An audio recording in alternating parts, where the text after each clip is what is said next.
Good evening and welcome to St. Joseph, Missouri and Phil Welch Stadium, where tonight the St. Joseph Mustangs take on the Warren County Crop Dusters in a Mink League matchup. Tyler, the first Mink League matchup we've had here in a little bit.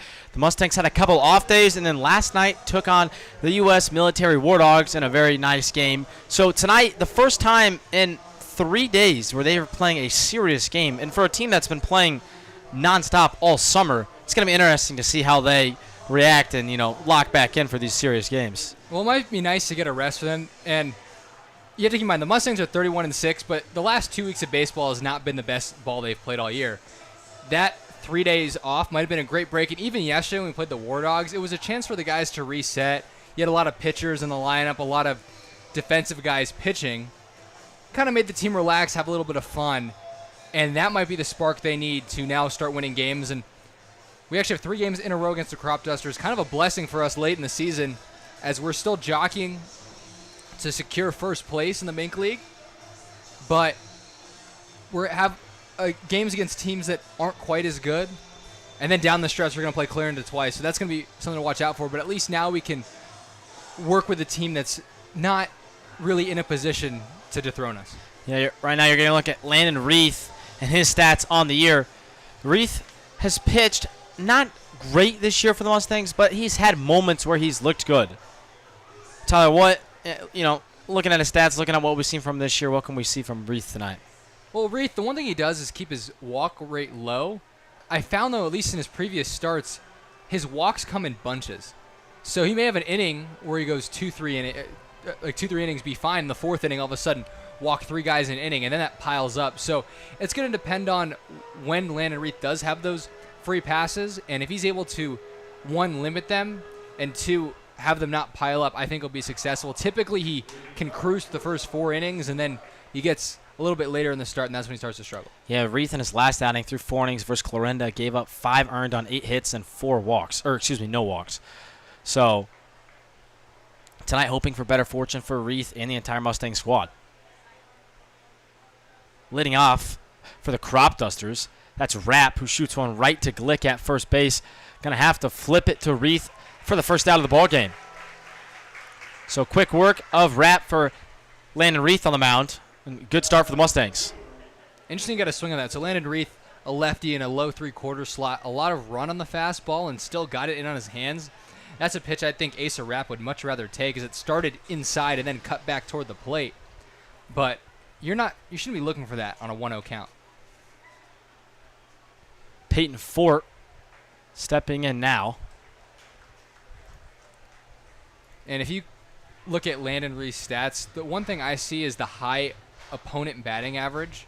He does have a good strikeout rate, but it shows me that when he gets to 2 strikes, he's very effective, but he just needs to get to 2 strikes. And sometimes when you lack a secondary pitch to get in the zone, as opposed to he has a nasty slider, if he can't get to 2 strike counts, he'll get hit around a bit. But the minute he can get ahead, be aggressive, instead of playing around early, he'll be very, very effective in this ball game. And that's a great example. 2 breaking balls in there for strikes. Now it can go anywhere, and this is where Landon Reith thrives. But it's going to be a test if he can get to these counts the rest of the ball game. Peyton Fort down 1-2 in the count here to Landon Reith as Reith looks to put him away. And he's going to do just that. Great breaking ball from Landon Reith. Has his second out of the night for the Mustangs. If it ain't broke, don't fix it. He set him down on 3 sliders. He's got a good one, and it really pairs well with his fastball that runs the other way. He probably has 15 inches of movement on his fastball, and then his slider goes maybe 15 inches the other way, and that's a lot for a batter to cover. Graven Good standing in now. One of the higher averages the Crop Dusters will feature all night. Well, I have a quick bit. Let's take a look at the starting lineup. So, Asa Rapp leading off. We saw him ground out. Peyton Fort went down via the punch out. Graven Good hitting 3rd. He takes strike 1 right there. Garrett Hying in the 4-hole. Connor McAlpine hitting 5th. Landon McKillop hitting 6th. Ben Sandvig hitting 7th. Levi Beeler in the 8th spot. Cole Sonnenberg hitting 9th. And Luke Reth on the mound for the Crop Dusters. If Landon Reith can keep doing what he's doing with the breaking ball, throw it in any count, and have confidence in it, it'll be a very successful day for the lefty. The 1-2 pitch just outside. because Gravengood did not offer at it. And that's exactly where Reith wanted that. He threw that breaking ball in for a strike and tried to tunnel that pitch off of that, maybe get a chase. Now he could probably go back to that breaking ball for a freeze pitch. Reith trying to have a quick first inning. He misses up, making it full. So 3-2, big pitch here from Reith to Gravengood. You don't want to put a runner on, especially via the walk. No, and that's what we talked about, is Reith giving at-bats away. That one's going to be hit sharply into left field. Bruce, the one making the play. So Gravengood, with a good at-bat there, fell behind early, worked it back to full, and then put a nice barrel on one of those Landon Reith breakers. And Landon Reith, usually a two-pitch guy, which also could be why he struggles late in his starts. Guys tend to figure out you have a really good slider, but if people can recognize that early enough or sit on that pitch, it's hard to use it effectively, and that's why third time through the order, Landon Reith may get hit around a bit. Garrett Hine catching tonight for the Crop Dusters.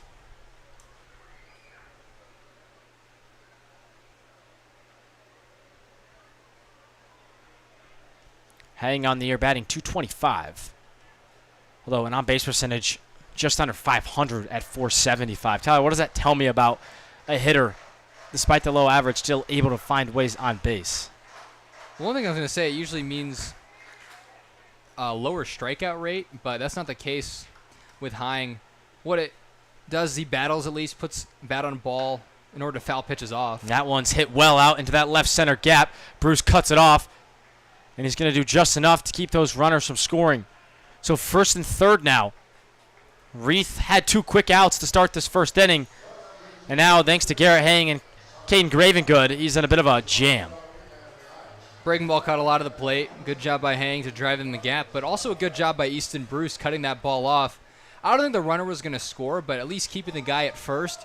And since you have a lefty on the mound, he may be more hesitant to try to steal second base. So that's 90 feet he may save.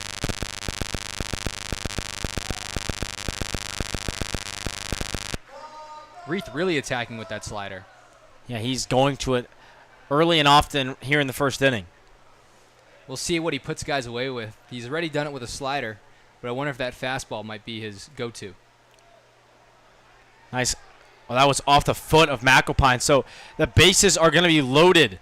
So 2 outs, no one on. What looked like a breeze of an inning for Landon Reith has now turned into a lot. And sometimes when you're pitching out there, you feel you get settled in too early. Like you get 2 outs very quickly and a lack of focus. And next thing you know, you got the base loaded. Good job on Dom Felix to go and talk to him. At least tell him, hey, like we got to get this out here, and have him focus more on the plate rather than the rest of his start. This is the guy you need right now. Landon McKillop out of Graceland University. He finished his freshman year there. 6 feet, 155.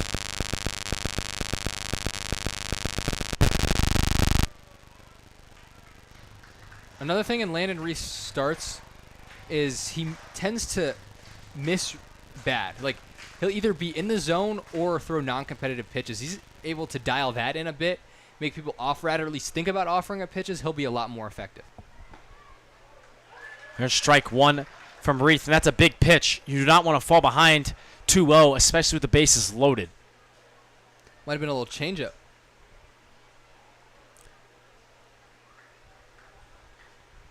Reith trying to work out of trouble. Strike 2 on that outside corner. That's back-to-back pitches dotted on the black outside. Can put McKillop in a bit of a tough spot as a hitter.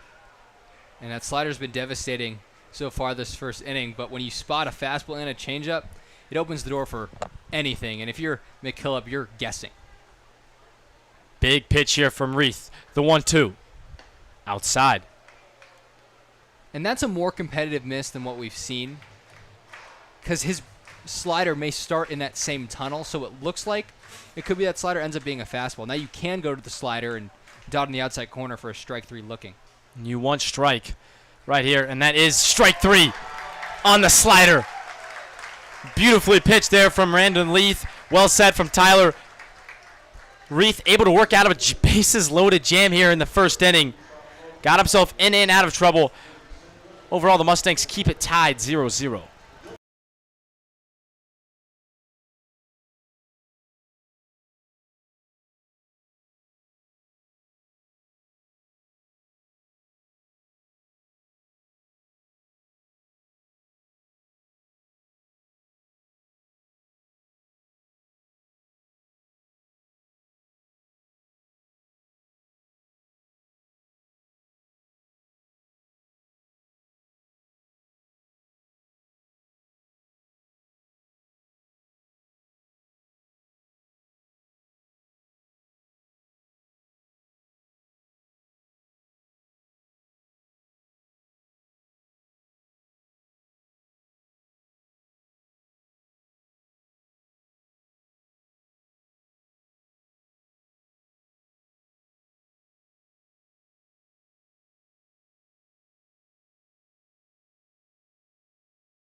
Zero zero is the score after Landon Reith worked out of a bases-loaded jam in the top of the first inning.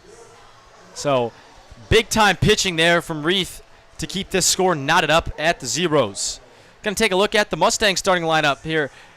Get things going. Leading off, Noah Bodenhausen. 2-hole, Darius Freeman. Batting thirds, Carson Schrack. In the 4 spots, Dominic Felix.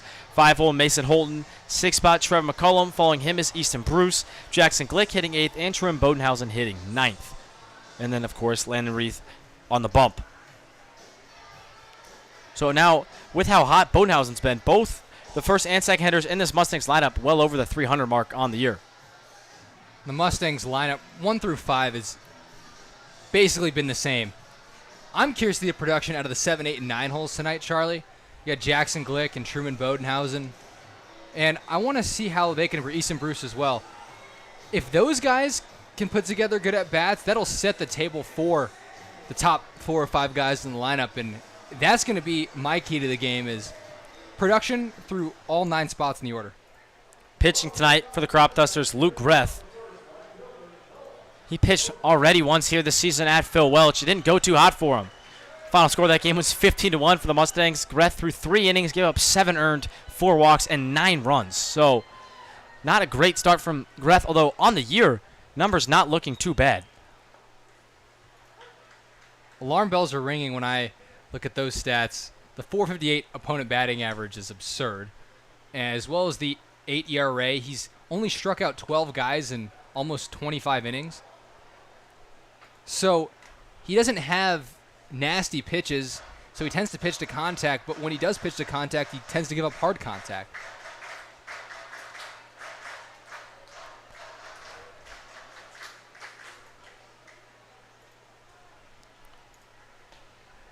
Down misses upstairs.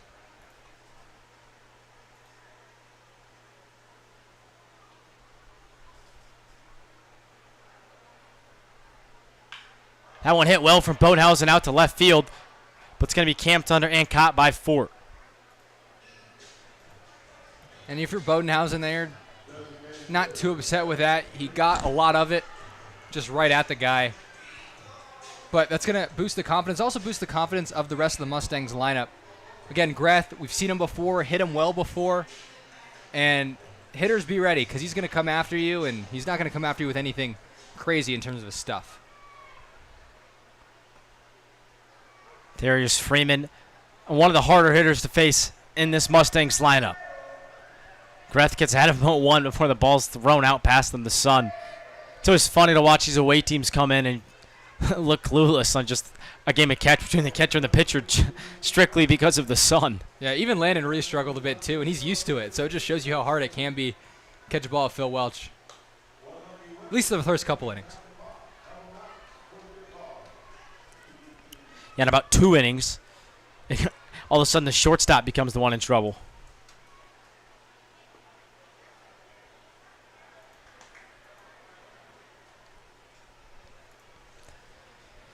Good little breaking ball right there, so he does have it.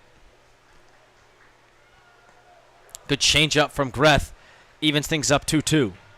When you're a guy that doesn't have stuff that's going to get you swing and misses all the time, you need to have all of your pitches working, and that's the way Luke Greth can go if he wants to be successful. Greth trying to go back outside. Misses there, making a full count. You do not want to put Darius Freeman on for free.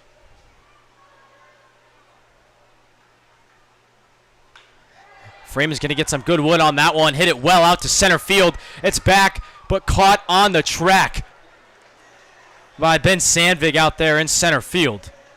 So Freeman with a good barrel, but falls about 5 to 10 feet short of that wall. Yeah, the jump from right field to center field in this ballpark is almost 100 feet. You got 307 to the corner, 400 to center. So that ball probably traveled a good 380 feet. We've seen Freeman with some power, just not to the right spot. But for the Mustangs offense, that's two guys, your first two guys, hitting the ball very hard. And that spells good things for the rest of the day. Yeah, 2 outs, but 2 hard-hit balls. Unfortunate, but it should leave you feeling good as an offensive unit. Credit to Ben Sandvig, though. You can talk about his route not being the best, but battling the sun right there, going back on that ball, that's not an easy play for anyone. And he did a great job of being able to battle the sun, pick up the ball again cleanly, and then make a last-second cut and catch the ball right in front of the track. That's a tough play. Schrack hits it hard out to Rapp at shortstop. Throw is high and offline, and Schrack's able to avoid the tag. Rapp a little too nonchalant. Hopefully Schrack's okay. Schrack took a tumble trying to avoid the tag. Yeah, I'm not sure what happened there from Rapp. Came up. He needs to just kind of stay within himself and throw the ball hard over there at first base and not come up lackadaisical. I was just about to say, it's one thing for a guy to take their time to throw the ball, but when he threw the ball took a lot of time to get there. Like, he didn't put enough power on it. Sometimes when you're an infielder, you can be a little lazy in terms of timing, but you still got to let the ball eat. Now Dom Felix going to do the best he can to capitalize on the 2-out error. The Crop Dusters have got to play good defense with Luke Greth because he's not a strikeout guy. A lot of balls are going to be out there, and you can't give away outs with a guy who has an opponent batting average above 450. That one skied right to Garrett Hying behind home plate, who, without taking the mask off, makes the grab. So Dom Felix flies out in foul territory. The Mustangs don't go in order thanks to an error, but get nothing. So it's 0-0 as we go to the top of the second inning here at Phil Welch.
Welcome back to Phil Welch Stadium.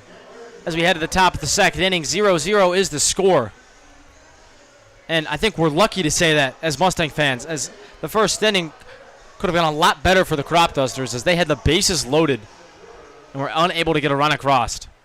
So a scary inning for Landon Reith, but he was able to work out of it without giving up a run.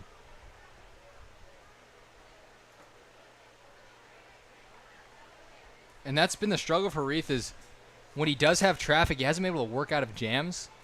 But if he's able to do that now, get himself a couple clean innings, he has the means of a really good start, hopefully at least 5 innings, qualify himself for a win. Sandvin hitting .283 on the year. One of the better hitters in this entire Crop Duster lineup down in the 7-hole tonight. And Charlie, after this batter, I'd love to take a look at the Mink League home run leaders for the teams, because I got an interesting story about this. That one's going to be hit. Going to be a tough play for Reith, who might have had the only chance at it, and he does. As the minute it got by Reith's glove, nobody had a play. I was just telling Charlie this. This looked exactly like one of my last hits in high school.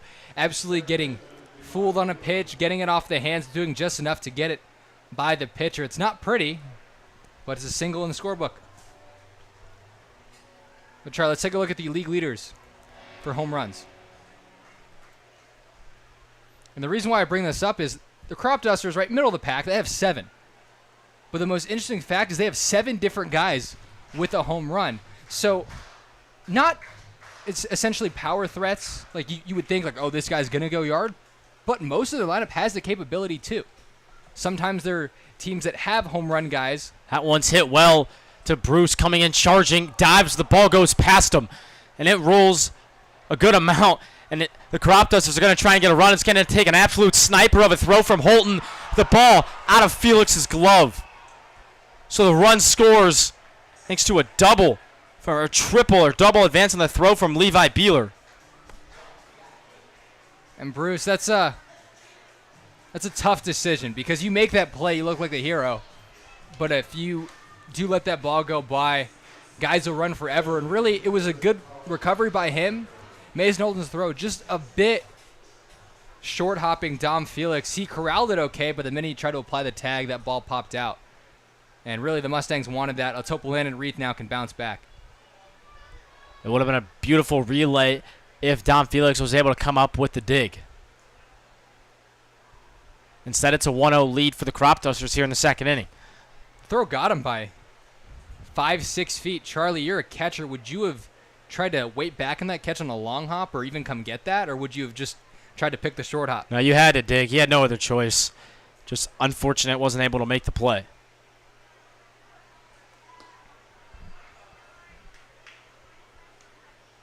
And now Landon Reith has fallen behind 3-0 to the 9-hole Cole Sonnenberg.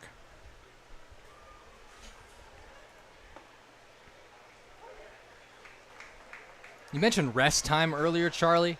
And for the Mustangs hitters, it's probably nice to get a couple days off, kind of calm the nerves down and refocus up because you've been playing a lot of baseball. For pitchers, it's very tough because the last time Landon Reith pitched was over a week ago, and that gets you out of your rhythm. So pitchers, maybe a little break's nice, but you don't want to not throw for that long in a competitive setting. So that's ball 4 to the 9-hole, but even that 9-hole who's batting 100 and has an on-base percentage of, 210. So not the guy that you wanted to issue a free pass to. And the Crop Dusters, not the best hitting team by any means, but a couple guys at the top of the lineup, Asa Rapp and Caden Grevengood.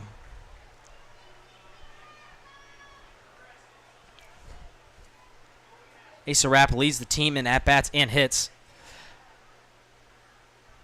He swings on a breaking ball, making it 0-2. He leads his Crop Dusters team with 20 hits. The hits leader on the Mustangs, 32.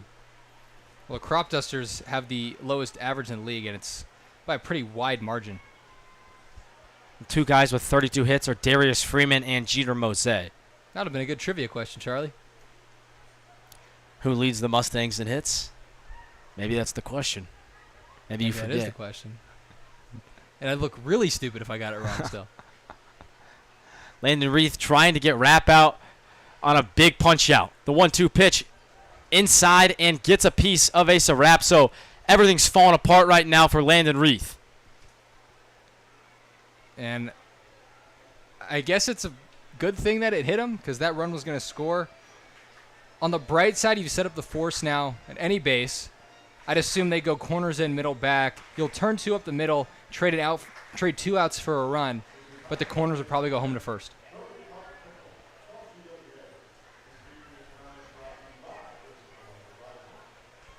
So out comes Max Stevenson to talk to Reith. For the second straight inning, the Crop Dusters have found a way to load the bases. And this is a team who has struggled all year offensively. We already talked about the lowest average in the Mink League. They hit a team average of 212. They have a team on base percentage of 358 and a team slugging of 282. Those are abysmal numbers. Although tonight, they're all over Landon Reith. So when you look at the Mustangs, they're pitching 3.12 ERA. That leads the league by a wide margin as well. So not really the start we thought was going to happen. At the same time, the Mustangs put good barrels on the opposing number in Luke Greff, and I do see them putting up a good amount of runs tonight. So obviously, Reith, you don't want to give up a ton, but I do think your offense is going to help back you up. Yeah, I would assume this Mustangs offense is going to come alive. Hopefully tonight it's sooner rather than later, as they're known to kind of mess around until about the 7th inning and then decide to score a couple runs. So after the mound visit, it's time for Landon Reith to get serious. For the batter right there, Peyton Fort. He's got the elbow guard on, fastball ran inside. Get yourself an RBI right there. You don't have to stick it out there, but at least stay in the box. That's an easy way to get one. Fort shoots one to Bruce in left field. It's going to be a tough play, but it's foul. So that ball just but 2 feet foul.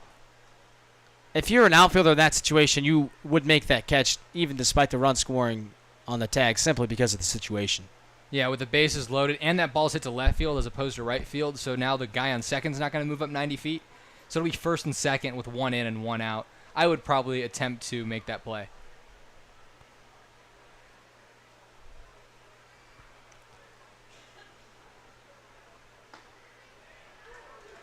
Good fastball in the outer half in there for strike 2. You got him with a slider in the first at bat. Let's see if he goes back to that again. He set it up perfectly with a fastball in the corner. Reith really needing a strikeout, trying to strike out Fort for the 2nd time in a row. Went with a fastball there, tried to freeze him. He did, but the pitch, maybe 3-4 balls outside. Still a competitive pitch, though. Well, let's see where he goes off the outside. He's going back out there. This one just a bit outside. It's hard to tell here if that was a strike or not, but it was a very close pitch. And Peyton Fort, I don't think that was a good take. I think he was locked up. So now it's full with the bases loaded. You do not want to issue a walk right here. The 3-2 pitch from Landon Reith is going to be pulled to Glick, which is hit directly under his glove. And that's going to let 2 more runs score for the Crop Dusters. So a costly 2-run mistake from Jackson Glick. And Landon Reith cannot catch a break right now. That's where you need to help your pitcher out and put your body on the line. Ball wasn't hit extremely hard, and if you're Glick, you drop down to a knee, make sure that ball at least gets you somewhere on the body and you get an out. The worst thing you could have done there was let that go through and give the Crop Dusters a 3-run lead. Yeah, that had double play written all over it. If Glick was able to glove it cleanly. And if it wasn't a double play, you could have gone home with it and at least secured the out without a run scoring. But again, instead, 3-0. So Reith not looking his best tonight, but defensively not getting the most help either. But it kind of goes hand in hand when a defense has been out there for a longer amount than usual. Pitcher isn't throwing strikes, a couple mound visits. They get a little lax as a team defensively. If your guy's getting outs really quick, you want to help out your pitcher. Yeah, when you're standing around out there, you're obviously doing your best to stay focused. But at times, you know, when you've been standing there for 20 minutes and you've yet to have a ball in play, things like that tend to follow.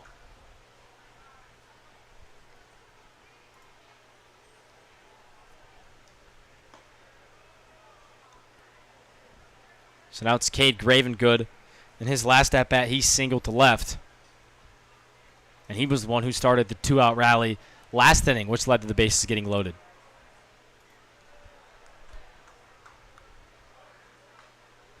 That one fouled back. Peyton Fort was running. I mentioned at the beginning of the game, Landon Reith doing a good job this year of putting away guys once he gets to 0-2. He had a tough time getting to that point. This game, it's almost been the opposite. He's doing a good job of getting into 2-strike counts, but can't seem to put guys away, find that put-away pitch, or he dances around too much. That breaking ball just up. So right now, every time Reith gets the 2 strikes in this inning, he just cannot get into the zone. He's missing by about, an inch. Another 3-2 this inning for Landon Reith. Pitch count really getting up there. That one outside. It squirts away from Dom Felix, and in comes the runner.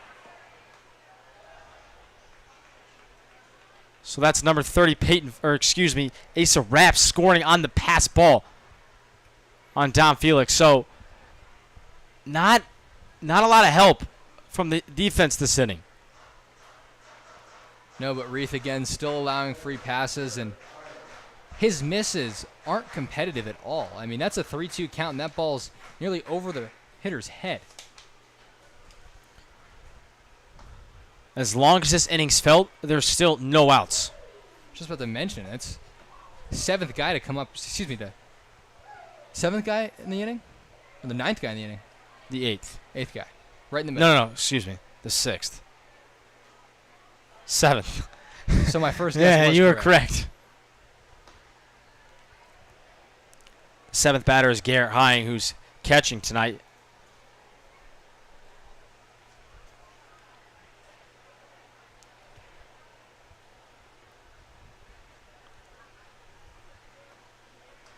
Reith back to 2 strikes, where he's been in 2-strike counts all night. He just hasn't been able to put them away. It's almost like he's trying to do too much when he gets to that point. Sometimes if you're trying to do too much, your arm trails behind. You tend to miss either really high up and away, or you yank pitches to the opposing batter's feet. Fort goes, and it's strike 3. So Peyton Fort swipes 3rd. In that situation, if you're Caden Gravengood, why aren't you running too? Why are you not following Fort in that situation? There's no strategical reason. He probably just didn't see the guy go.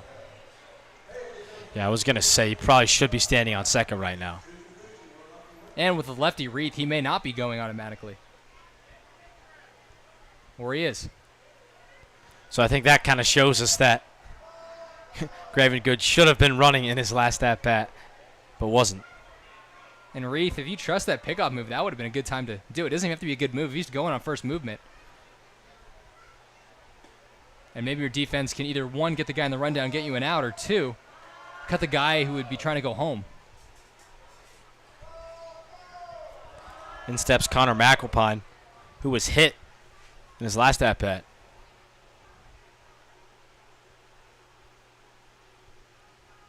McAlpine from Ellsworth Community College. Ellsworth?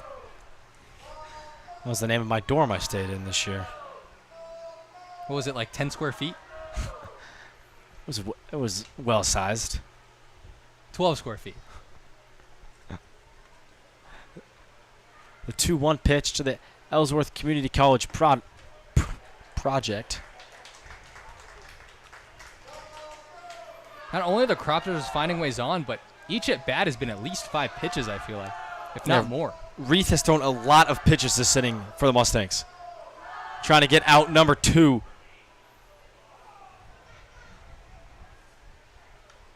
Fouled off. So the one time Reith able to put that fastball right where he wants it, it's going to be fouled back by McAlpine. And the breaking ball he had in the first inning hasn't quite been there this inning, so let's see what he wants to get this guy with. In McAlpine's freshman year, he had 6 at-bats, went 1 for 6 with 2 strikeouts. It's an average of 167, if my math's correct. What I get from that is he didn't get a lot of playing time, not a lot of at-bats. Yeah, I think when you have that small of a sample size, it's not really the performance you have. It's a coach's decision. That one hit well over the head of Easton Bruce. He tried his best to track it down. He just couldn't. 2 more runs will score. The lead grows 6-0 for the Crop Dusters. It's been a tough sledding for these lefties the Mustangs have started recently. You had Harrington get lit up for 8 against the Clarinda A's. And then Sam Perfect Pitts. Maybe Sam Pitts just took all the magic out for the lefties, as now Landon Reith has given up 6 runs, and we're not even out of the second.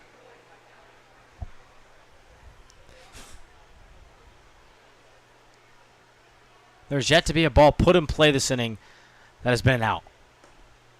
Yeah.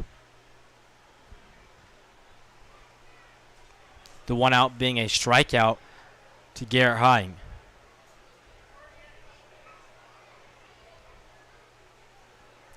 Landon McKillop went down via the punch out.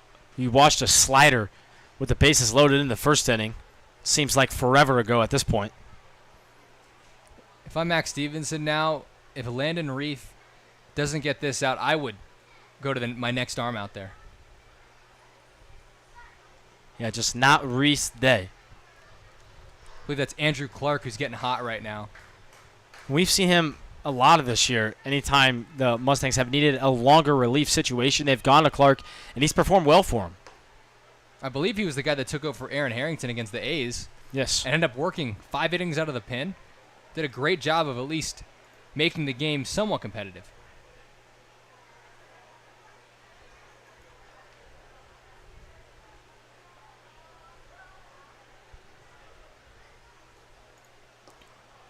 The 3-0 pitch misses in the dirt, ball 4. And Tyler, you said that perfectly, as here comes Johnny Coy to end Landon Reith's night. So we're going to take a quick break as we wait for Andrew Clark to make his run down from that right field bullpen.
In steps Ben Sandvig. So this is his second at-bat of the inning. The Crop Dusters have officially batted around. There's only one out. That one from Sandvik hit well to left field, but right at Easton Bruce. So Andrew Clark comes in. Didn't take too long to get that second out of the inning.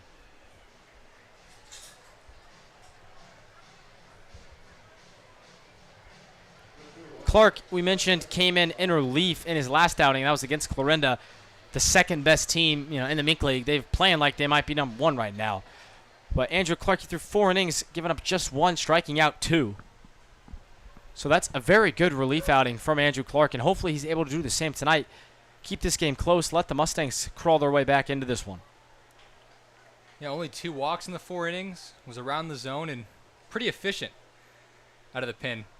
And so far has been efficient with 1 pitch and 1 out.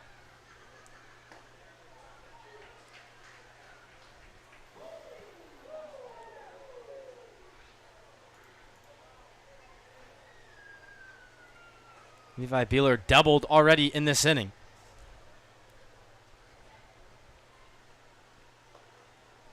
Clark tried to go with something with some spin, and it didn't exactly drop into the zone. Might have been the curveball. Just let it out a little early. And instead of that ball coming out of your hand flat, it came out going up. That's never a good sign. What we do know of is devastating changeup.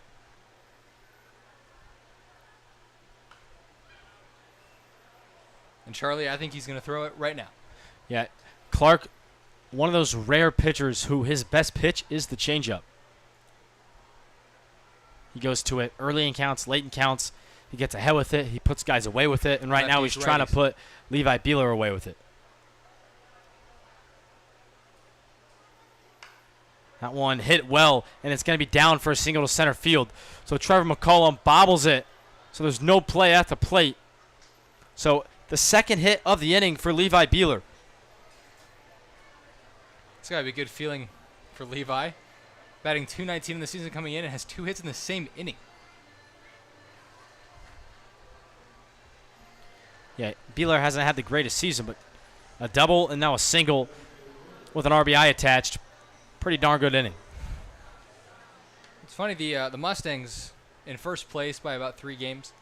The Crop Dusters, despite being pretty low in the standings most of the year, have a chance now, or within a half of game of the playoffs.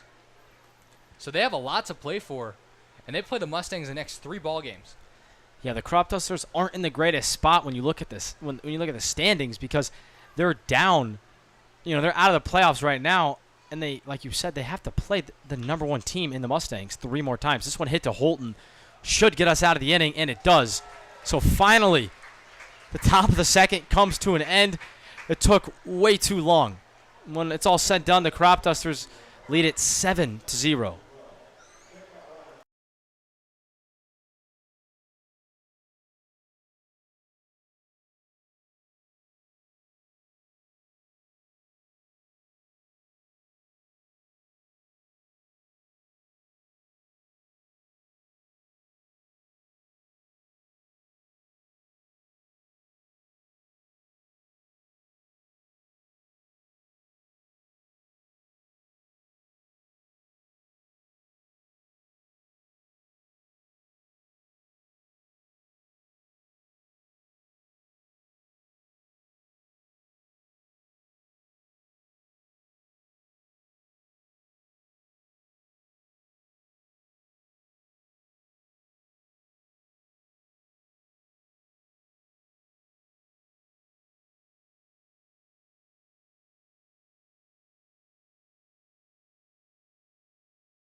These are what your Mink League standings are looking like right now.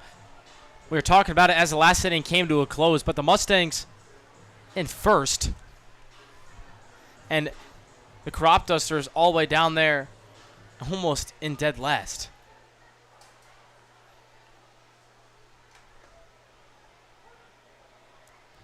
Strike one to Mason Holden.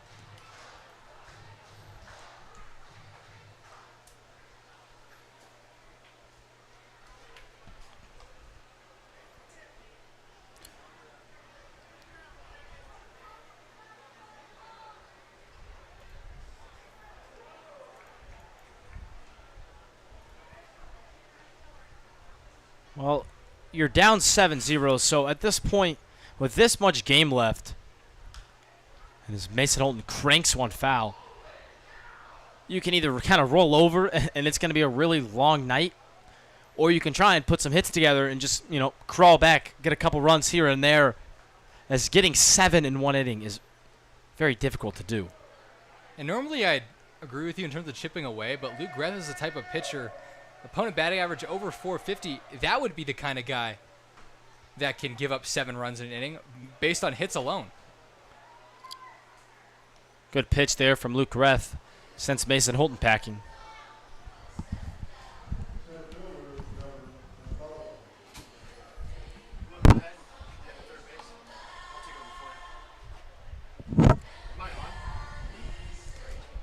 So now, coming in to hit, following Mason Holden, Trevor McCullum. Where the magic happens. Join the booth. McCullum's been hot as of lately as we welcome Team General Manager Kai Turner to the booth. As that one gets McCullum right up near the face and that shoulder. So the Mustangs going to get their first runner of the inning. They're going to need to do a little bit more as they're down 7 runs. Yeah, we're live on here. This is a lot of fun, so I better watch what I say. But Trevor took that one off the chest pretty well. He did. Now he's standing on first, ready to maybe steal a bag or two here. One play at a time here. Trevor, not yet the tying run. Not just yet. setting the stage. Kai, how was the karaoke earlier tonight? I drank a warm glass of honey.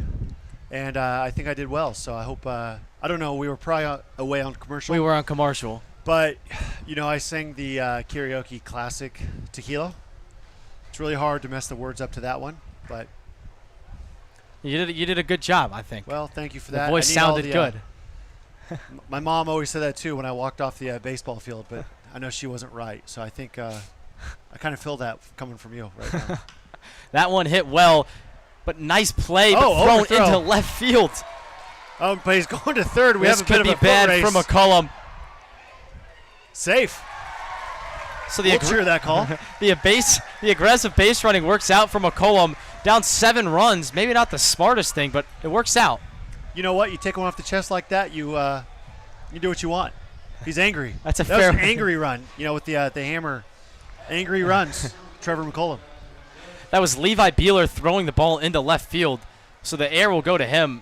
That one had double play written all over it. Instead, this is how teams get back in the game, I don't want to say, took one play at a time, but you get guys in scoring position now, and it's kind of funny. I mean, I don't know how many times we've been in this position throughout the year. I'd prefer we start with the lead, but, just the resolve of this team all season long. We talk about that a lot up here. They like to get down early no matter who they're playing, whether it's Clarinda, who's second in the Mink League, or Warren County, who's almost dead last. They still just they like to make it interesting. It's good. It's good for you, right, Showman? Well, yeah, makes absolutely. Great television. Everyone's watching right now. We had some guests from New Zealand tonight. I believe it was July 5th or 6th. We had some guests from Denmark.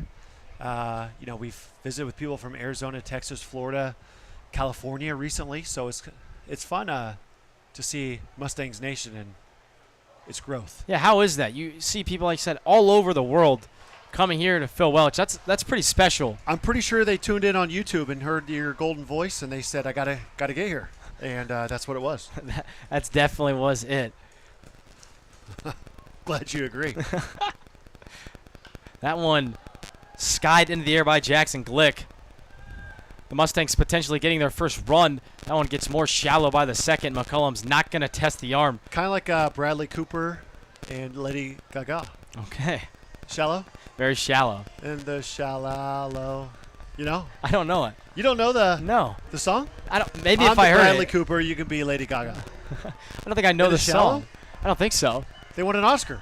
Wow. Yeah. Guess You I heard need it to- here first. I guess I need to increase 2 my down. music knowledge. But yeah, 2 outs. An opportunity here where the Mustangs need to find a way to score a run or two. Trailing 7. Well, and the reason why I'm up here is people won't get a chance to see this, but we have Tyler stepping away from the booth, and he's going to try out his own golden pipes on the stage in front of everyone out here. So from one microphone to the next. You know, Charlie, while I have you up here, speaking of the crop dusters, can you think of like any synonyms for crop dusting? I don't. That's a tough question. Surely you can come up with a few. I don't know if I would want my name. They recently made a name change, didn't they? They were Yeah, the prospects, Pete correctly? Prospects, yeah, to the crop dusters. The crop dusters. Really incites fear. And That's going to be Trevor, an errant pickoff. And in comes McCullum. So an interesting way for the Mustangs to score their first run of the ball game. But hey, you take what you can get when you're down 7 runs. is this where I do this? Can I do this? Oh, you did it. Oh, you did want it. to? Yeah, here, I'll show you. We've got the home screen. Well, He's got it closed down over here. Oh, here we go. this is a little bit of a technical. I'm okay. Viewers at home, I'm trying to hit buttons while at the same time thinking of names for their crop dusters. Have you come up with anything good? Have you ever been crop dusted? I feel like it's definitely happened at times. I mean, Yeah. you've lived 20 years for me on this planet. Worst place to be crop dusted? It's got to be a elevator. car, right? Or an elevator. Car, you know, you can roll down the window. You have control of things. Elevator, you know, get off the next floor. Train, airplane. Not the greatest. Yeah. That one I think that's grounded. trouble. Yeah, that looks like an infield single, and it is one. And that's a Truman Bodenhausen special. He does that a lot. So the Mustangs trying to get a couple more runs here with 2 outs. They flipped it to the top of the lineup. Up here, we like to call this the Bodenhausen Bros. Bodenhausen. Yeah, we're in Bodenhausen territory. We are. So from Truman to Noah Bodenhausen, one of the hottest hitters in the entire Mink League Can I buy a lately. vowel? I could. What are you looking for? Bodenhausen. You know, when you hear the name Bodenhausen, you think good baseball. And they're proved it on the field so far this year. They have. Both of them, 2 key stones to this Mustangs lineup all year long. Kind of like an infinity gauntlet, if you will.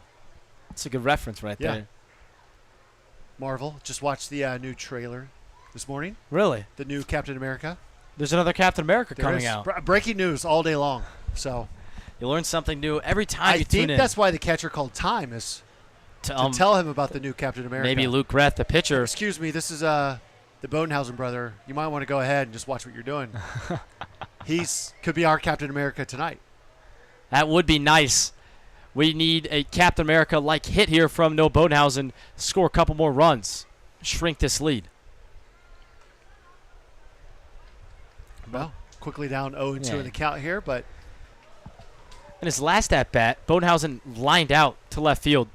Peyton Ford out there and left. He hit it hard, but right at Ford. you know, Clarinda's right behind us in the standings as the playoff race heats up. Every game, every pitch, every at-bat matters. This is when it really turns fun.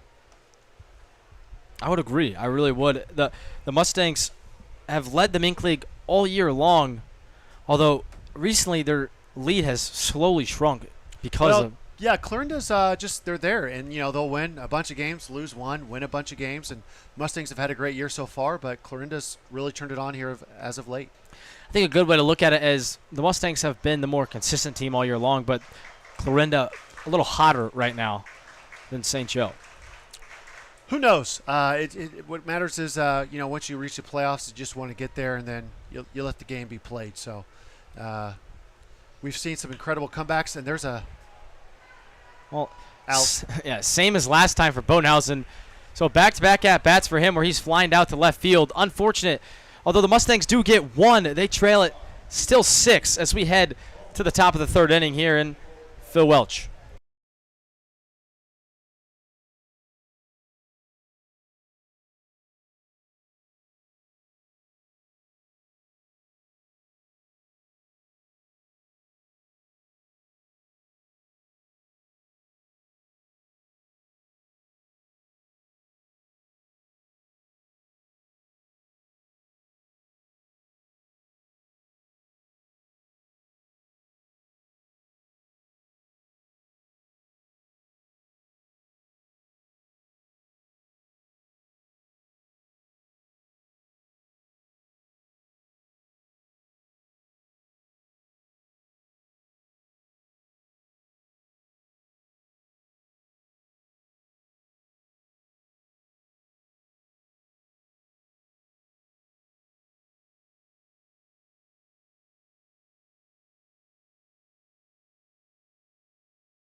Welcome back to Phil Welch Stadium.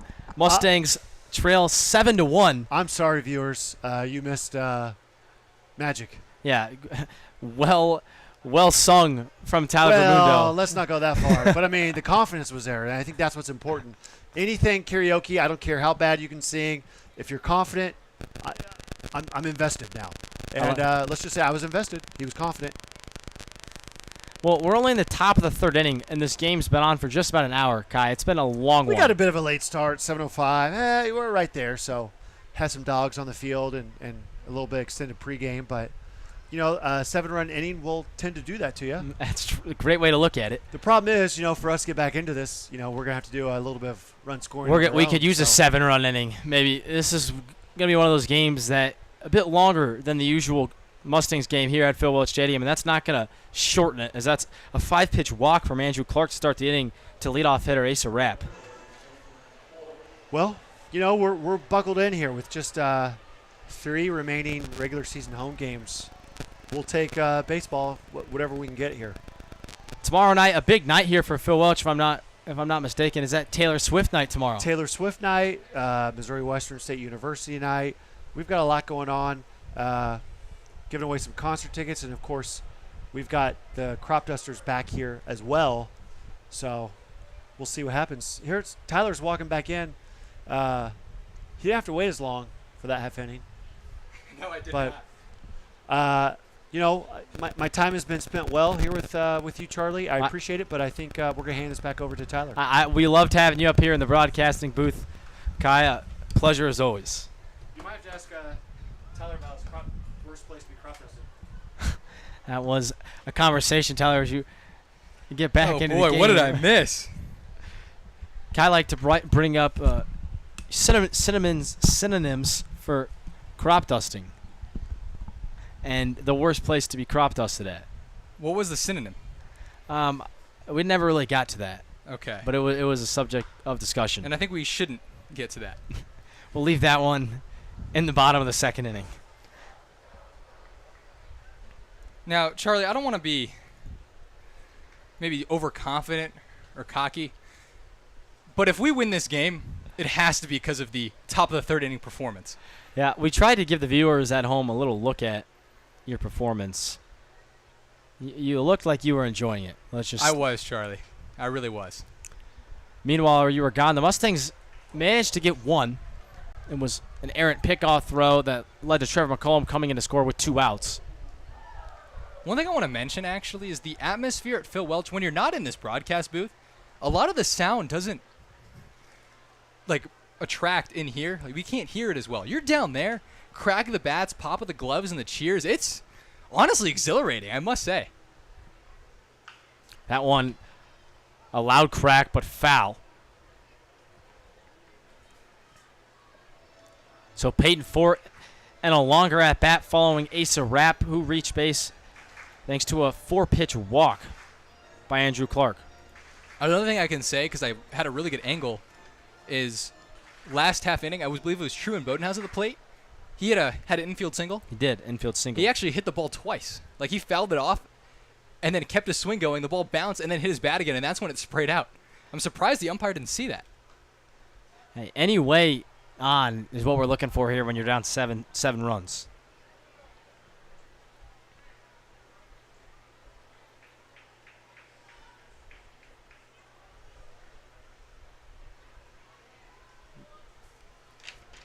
You know, I missed a lot of Andrew Clark's pitching last inning, but I still know him to go to a changeup here. We went with the fastball up, probably sets up the changeup down really well here to Peyton Fort. Fort playing left field tonight. He's had a lot of hard hit balls in his direction. He's grabbed every single one of them. Now Clark here has to be the stopper. He allowed the leadoff walk. If they allow any more runs, it's going to be tough for the Mustangs to come back. Only trailing 6, and you get a shutout inning, you have a little bit of momentum to come back here. That one, a spiked fastball. Never fun for Dom Felix back there is a spiked fastball. Never fun for Charlie Marshall. Never fun for anyone who puts on catching gear.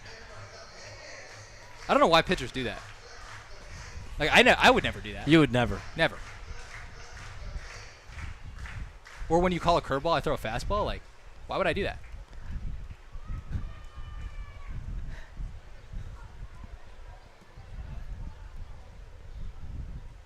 So Fort with one of the longer at-bats that I can remember, as the 3-2 pitch from Clark still awaits. Good changeup there. It's fouled off. This one out of play. So we're into the double digits now in terms of pitches thrown to Peyton Fort. A long at-bat. And that's been the story of the night. You can maybe point to the Crop Dusters getting a little lucky with the bats. You can point to the defense of the Mustangs not being where it normally is.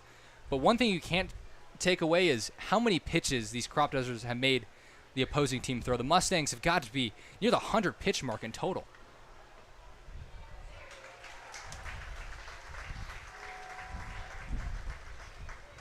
So a big out for Clark as that keeps the runner on third. A long, grueling at-bat ends in a short flare to Mason Holton, that shortstop. Even though he gets out, doesn't score the run, you can count that a win in Peyton Fort's book in terms of his at-bat. Anytime you make a pitcher throw double-digit pitches, that is a quality at-bat. So now it's Grievin good. He's going to try and score that run from third, and this just might do it. Easton Bruce. Going to need to show off the cannon. That one offline. So Crop Dusters get one back, and they make it 8-1. I think it's a testament to how strong some guys' arms in the MLB are. You look at Easton Bruce there. He was in medium left field, and he has a pretty good arm, especially at this level. He has a plus arm. But then you have guys in the major leagues, kind of where Trevor McCullum is right now in center field, and they're able to throw that ball on a line and actually get people from that distance. I think what people don't understand is the difference between college and the MLB.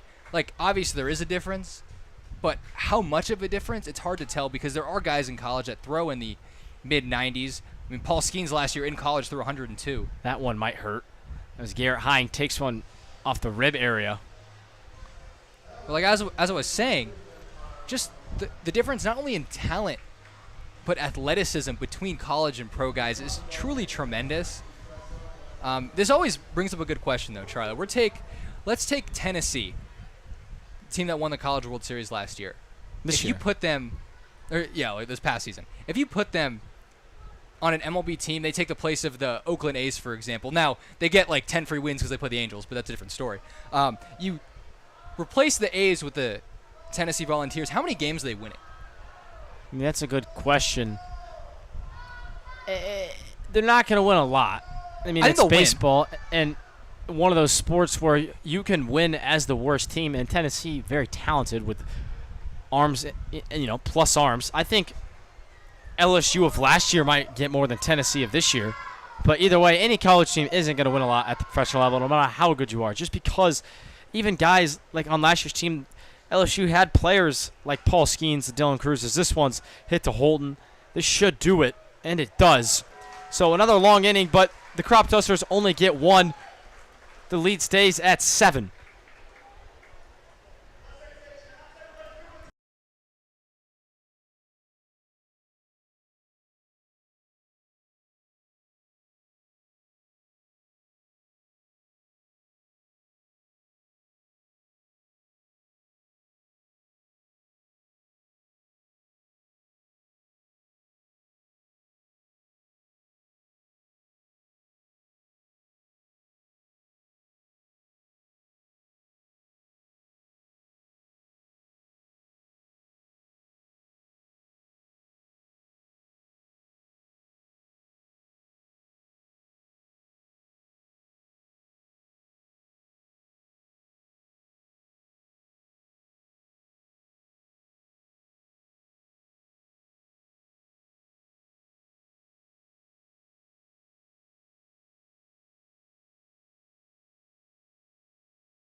Eight to 1's your score.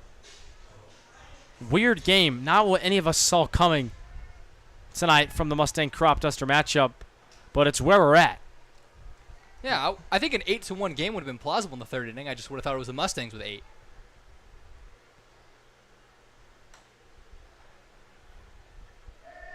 Now, Charlie, we had a couple unanswered questions this past inning.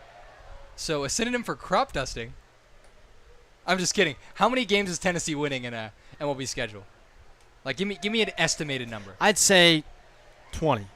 I think that's fair. I was thinking 15 to 20. The one interesting thing, though, is that's the only sport where I think a college team would beat an MLB team. Or a college team would beat a professional team. I don't think any college basketball team, KU's not winning a game in the NBA. And I think they would. Really? 82 games, I think they get a couple. It's different, though. It's completely different basketball. It's different than college. College baseball is similar to pro baseball. I feel like for college basketball, it's way different.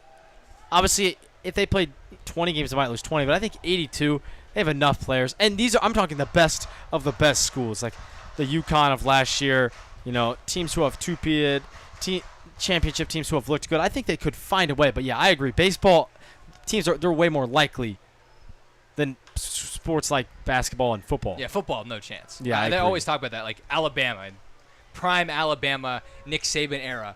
They're like, oh, would they beat? I think the Browns were 0-16. Like, would they beat the Browns? Like, no, they're actually getting trampled. 3-2 pitch to Freeman's fouled back. Tough one in basketball though, because look at the guys who were drafted on KU last year, and they weren't the best team. in the NCAA, but Furphy and McCullough, and then you have Dickinson as well.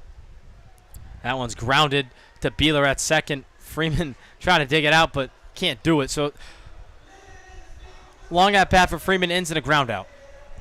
So your two best players on your squad last year got drafted in the second round of the NBA draft, and they'd be lucky to see 10, 15 minutes a game. So you have guys who are bench players in the NBA now that were studs at Kansas. That's why I don't think they would get a win.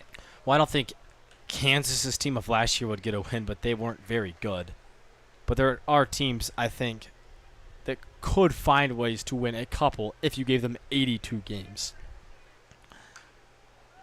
That one's fair and over the head of the first baseman, McAlpine, and Schrack's off the races. He wants two, and he dives in safely to second base.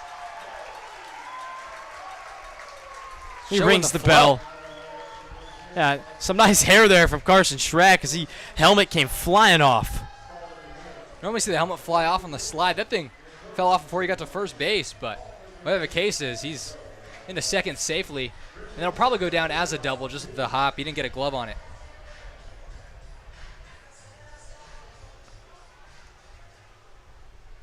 You mentioned earlier Luke Greth being one of those pitchers known to implode at times.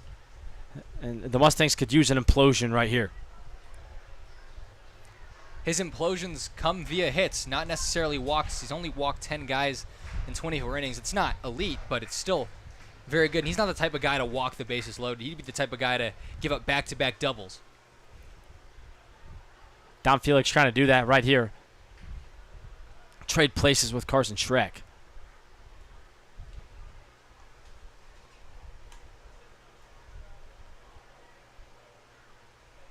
Felix been arguably the best bat in the Mustangs line, especially he started the year. We talked about that almost every game, but he started the year like 1 for 18 and brought his bat average back up to 320. Very impressive stuff from the catcher. Also leads the entire Mink League in home runs.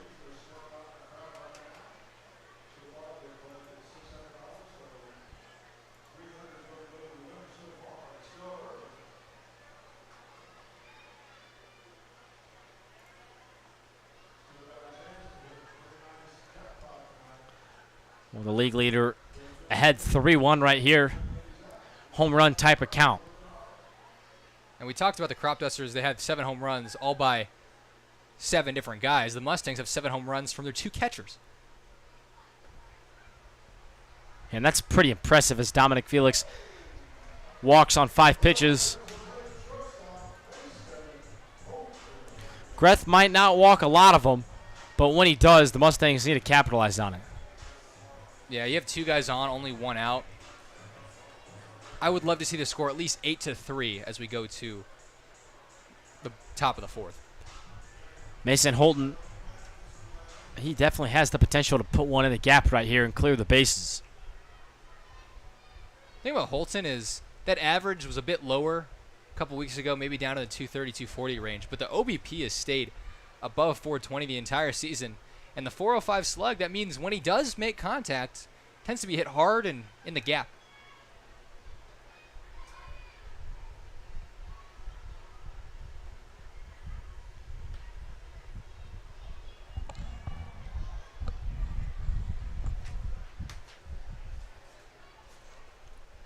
Holton does have a home run in the year.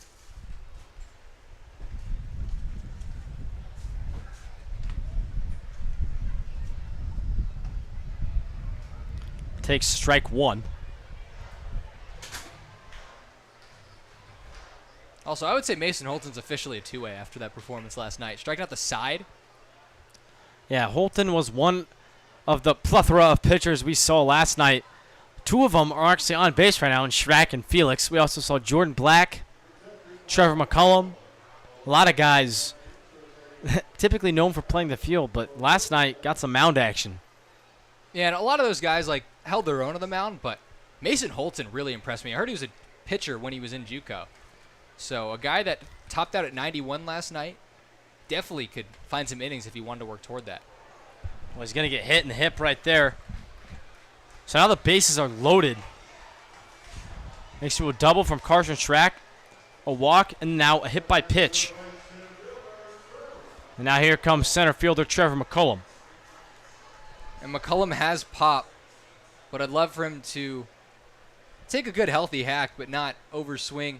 Find yourself a gap, find yourself a hit, and find yourself down maybe 5 instead of trying to cut this lead to 3, because the minute you try to do that, tends to be rollovers, pop-ups, never good things. The home run will happen when you least expect it.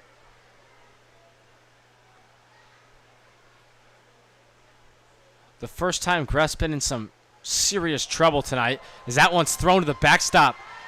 So the second run of the game, first run of the inning, comes across thanks to a wild pitch by Luke Greff, who's losing it a little bit on the mound right now. I hope Greff, for his sake, just didn't calm down too much. It's hard to pitch when you get out to a 7-1 lead, or 8-1 lead, excuse me. And then either one, you can keep dominating, kick a team while they're down, or sometimes you tend to struggle because you're so relaxed. As he still looks for the strike zone. McCullum now ahead 2-0.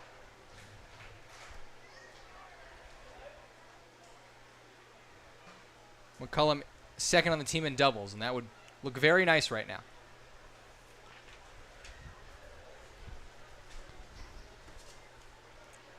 Trevor McCullum from Washburn, where he finished his junior year last year.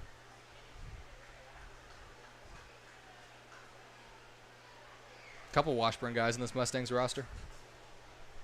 Yeah, the Mustangs, you can tell that head coach Johnny Coy has certain schools that he likes to pull guys from. Some Northwest, some Washburn, a couple Maple Woods. Johnson County.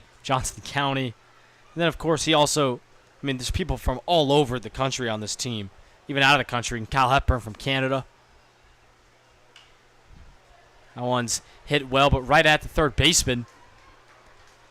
So sliding play for McKillop at third. Gets the out, but the Mustangs get the run. It's a good play by the third baseman. And he used his body, ended up catching it with the glove, and had a chance. But worst comes to worst, he at least keeps that ball in the infield and doesn't allow a second run to come in. So here's an opportunity where Mustangs now need a hit, score one more run this inning. That one's just out of play. Easton Bruce hasn't had the greatest season so far, but could come through in a big way for the Mustangs right now.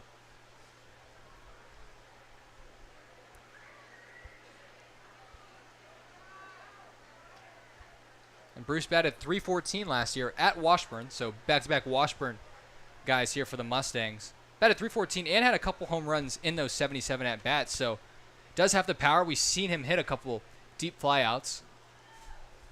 But I'd love to see his average creep back over the 200 mark pretty soon. That one sounded good, but all it's going to be is a fly out to the shortstop as Asa Rapp makes the grab. So the Mustangs get 2 more, but they still trail it 8-3 as we go to the top of the 4th inning here at Phil Welch Stadium.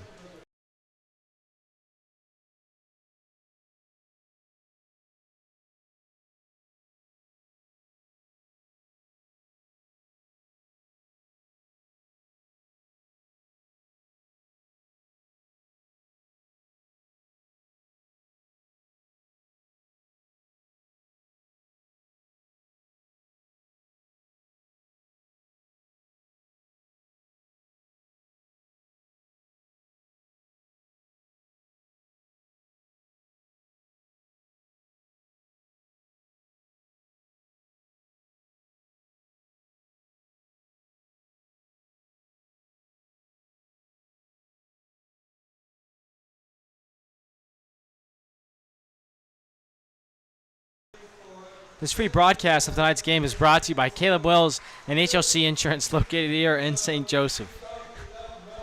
HLC Insurance specializes in helping individuals, families, seniors, and small businesses with all things health coverage, including dental, vision, prescription, drug coverage, and life insurance. To schedule a free consultation, call 816-273-4216 or visit hlcinsurance.com today.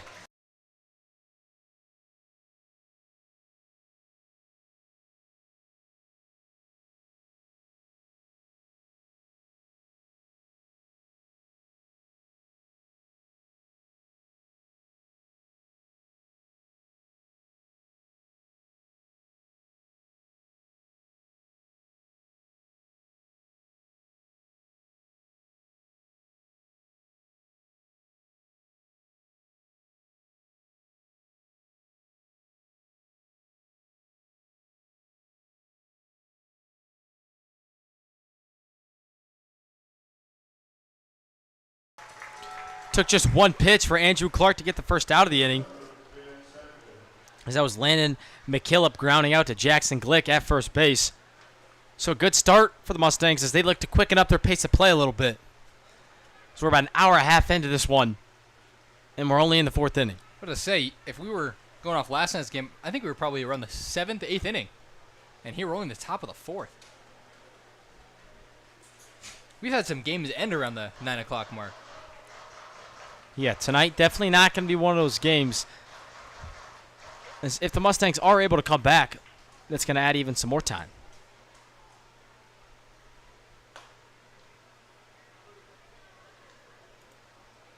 I'd be very surprised, though, if this turns out to be a 7-inning game. I think the Mustangs will at least put up enough of a fight.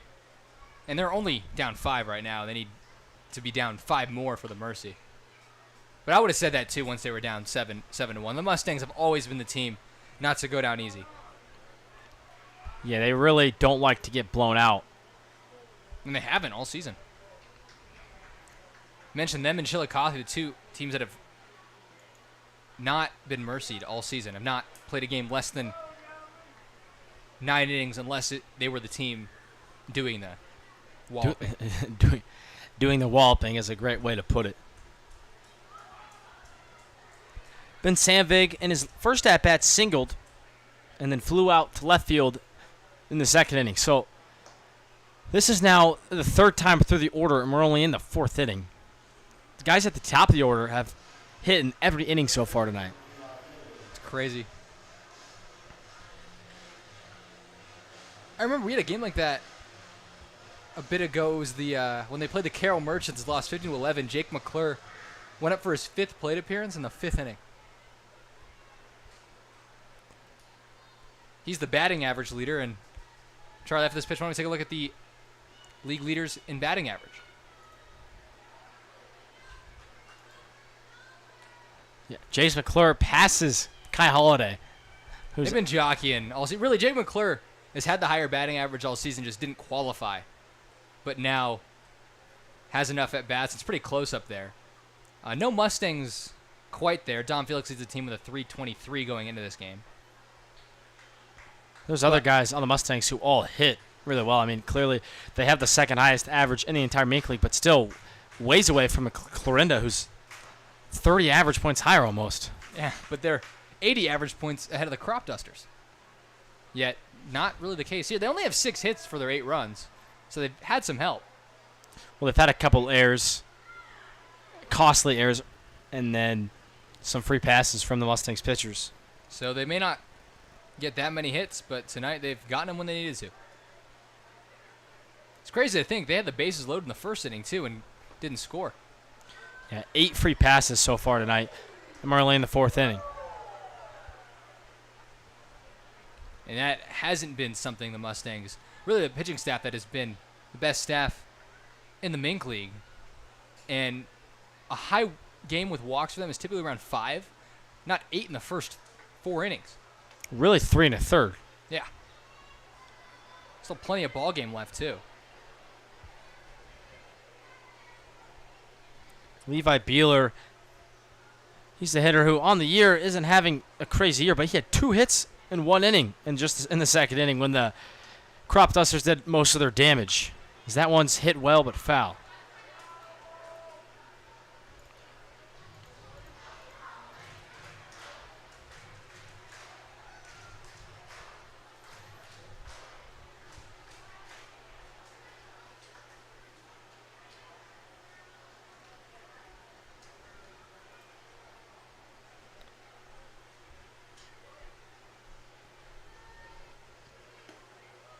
Just outside.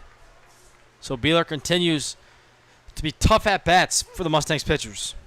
Automatic strike zone, he might get the call, but Dom Felix was set up middle inside, and that pitch on the outside corner, so didn't catch it the way he wanted to, and that's probably why home plate umpire didn't ring him up.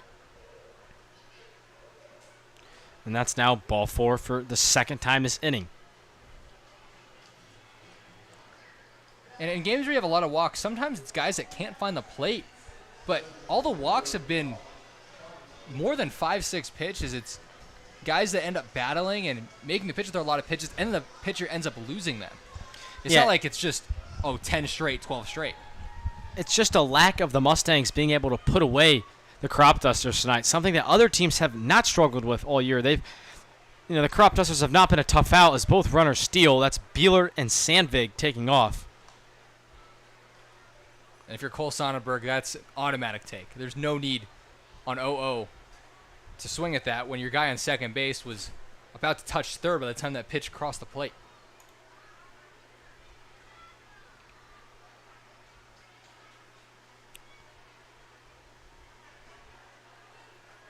Clark varying the looks now, too. That one's chopped foul. He'll be kicking himself if he ends up not moving the guys over because he didn't even have to. Well, it helps you when they steal as a hitter. If they advance, now you have two guys in scoring position. Higher chance for RBIs. Tougher for the pitcher to pitch, see, with two guys in scoring position instead of one. Now he's down 0-2 in a spot where he has to be swinging. That one hit hard, and he's going to make up for it. Sonnenberg hits one out to left field. So the runners move over, and now they're loaded for the top of the order as Asa Rapp comes up in the fourth inning, and this is his fourth at-bat. One thing you didn't even mention was with the guy steal now a single, or excuse me, a ground ball will get the job done, not only a single, but because they didn't steal, now the single loads the bases instead of bringing in a run, possibly 2 runs.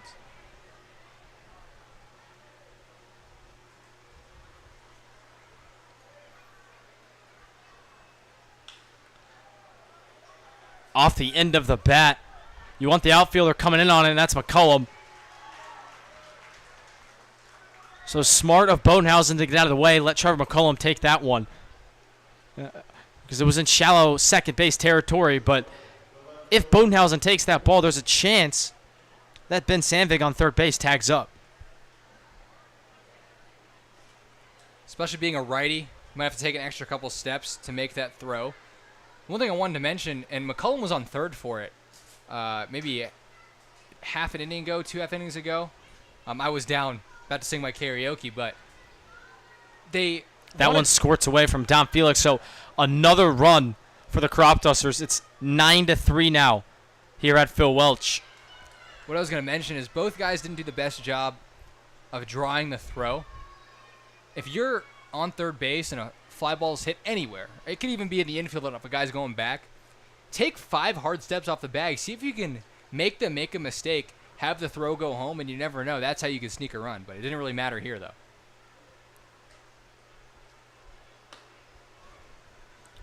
As Clark hasn't been his sharpest this inning. 2 walks and a single. 1 run scored. Then steps Peyton Fort.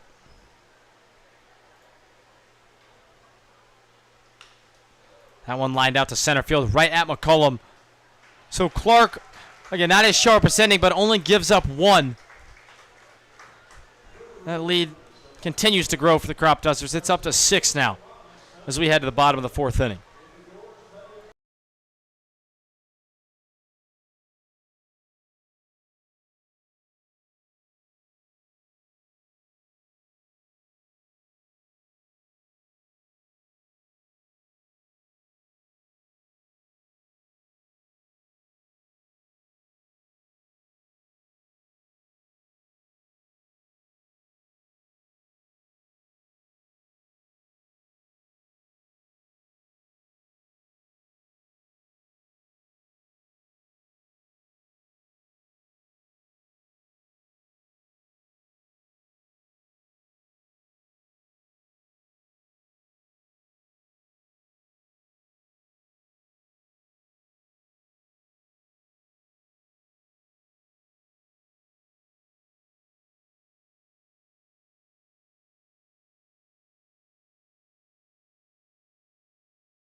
9-3 is the score as we welcome you back to Phil Welch.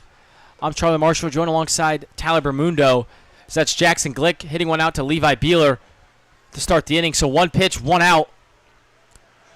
Luke Greth still kind of doing his thing out there, giving up 3 runs in 4 innings, but he's working quick.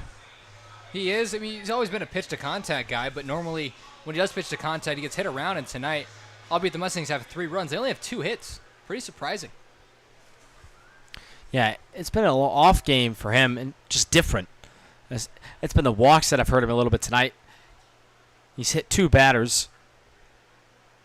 And, he hasn't walked that many guys, but the hit by pitch came around to score and the walk came around to score. So, when he has allowed base runners on, the Mustangs have scored. I feel like this is going to be one of those classic Mustangs games where they go pretty quiet for the first half, and then all of a sudden the 6th inning, 7th inning rolls around, and that's when the Mustangs start to strike. That one hit out to center field. Camping under it is Ben Sandvig. He has no issues with that one, so 2 quick outs for the Mustangs as Truman Bodenhausen flies out to center field.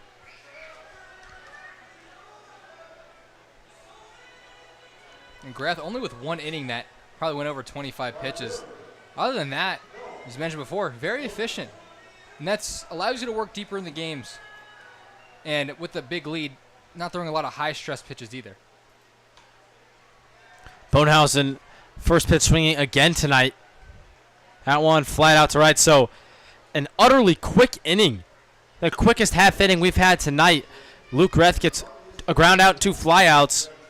The score stays the same as we head to the top of the 5th.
Welcome back to Phil Welch Stadium. 9-3 is our score. New pitcher on the mound for the Mustangs as Andrew Clark's day is done. Before I can tell you about it, that's a fly ball to right field. No, Bodenhausen making the play. Schmidt out of Fort Hays State is going to be a senior next year. Yeah, prior to Fort Hays, he's at North Central Missouri College. He's from St. Joseph, so homegrown guy. And in 2023, he had 10 games and 9 starts, 6.75 ERA with 26 strikeouts and 33 innings pitched. In terms of the Mink League, Schmidt, not that much work, only 5 innings so far, 0 ERA but a 1.8 whip. So really solid pitcher, but in the Mink League, not a big enough sample size. He's 6'5" though. Yeah, 6'5", 210. Well, I think the Mustangs are kind of grasping at straws right now as they're down 6, and they've yet to find a pitcher who can consistently get outs.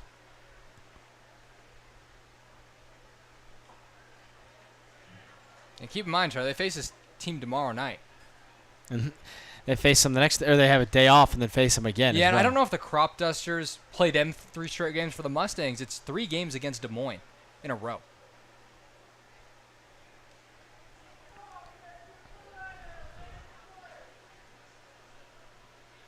Mustangs the first time all season really getting time off.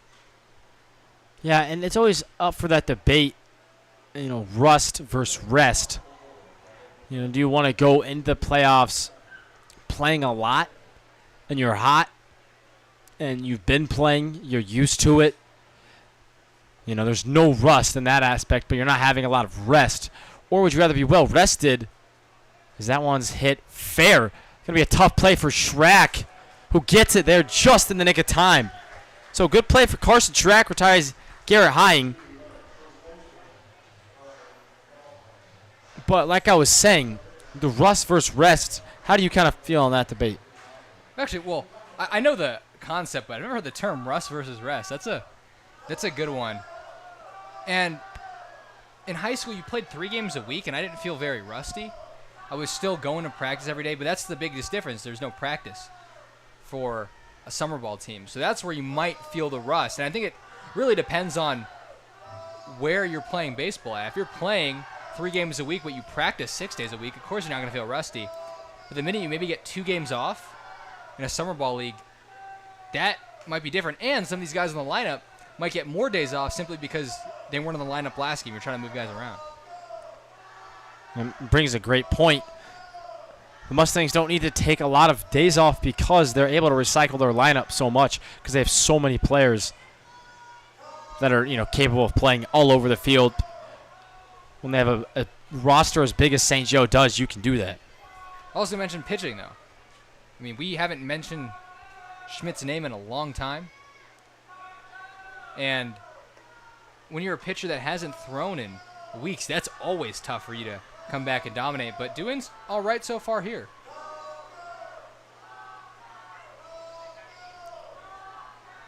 Tonight, the taco hitter, Connor McAlpine.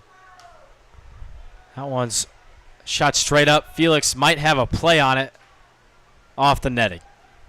Might be a good thing for these fans that ball went foul. Interesting decision to make the 5-hole first baseman the taco hitter tonight. Well, I don't understand why they make the taco hitter the 9-hitter every time. Like, you can argue it's because he's hitting 9th. But, like, McAlpine's not hitting great, and he's going to get more at-bats because of it, because he's hitting the 5-hole.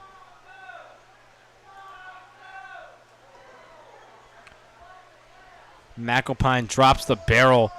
Is that one from Schmidt thrown behind him? Almost a foul ball, though.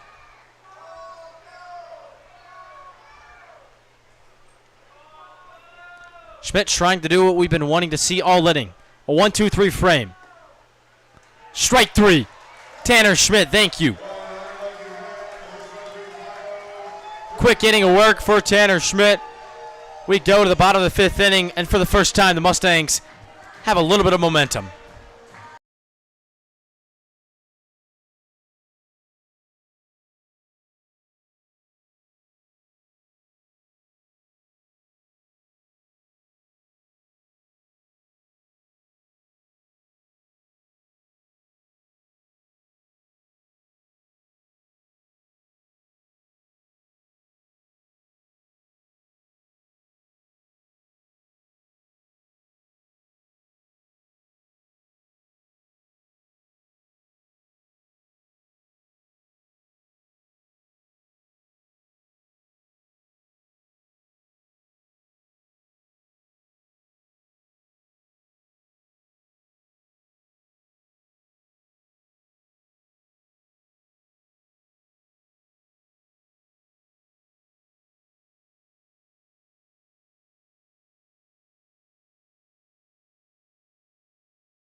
Darius Freeman digs in the bottom of the 5th inning, where we just had our first clean inning of the night for the Mustangs, and now they're trying to get some runs going, maybe win the inning. Both teams going down quickly. First time we've said that as well.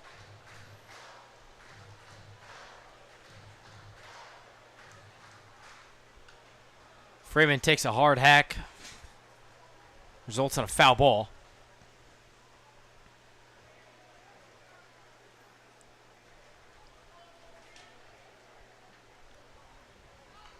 He's going to drop down and bunt, but it goes foul. So now he has 2 strikes on him after the failed bunt attempt. With Freeman, we mentioned how fast he was beginning of the year. I feel like we talked about him all the time. But the steals have been a lot less often, and the drag bunts have been a lot less often for Freeman, kind of showing his power side. That one hit out to left field, going to drop down. We might see some wheels here from Darius Freeman as he digs into second base with a stand-up double to start the bottom of the 5th inning off right for the Mustangs. And that's how it starts. You're down 6, but the meteor order coming up and a leadoff double by Darius Freeman. They might be distracting the pitcher a bit too with the speed at second base.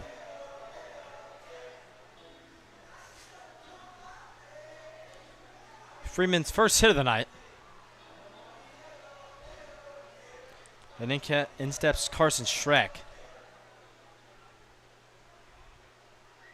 Most impressive thing about Schreck, and you could look at his numbers, they're not astounding when you look at those 3 split stats. Schreck bunting, one of the first times we've seen that all year. Unfortunately, it was right back to Luke Greth. So it'll play as a sacrifice bunt. Doesn't hurt the average.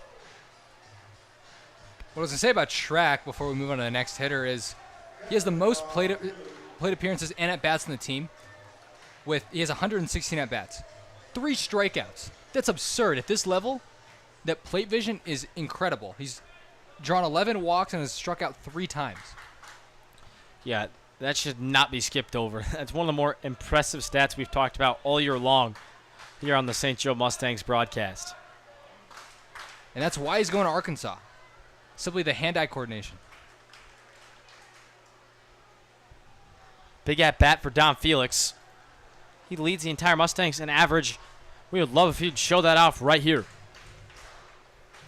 He's been loving that 5-6 hole this last couple weeks.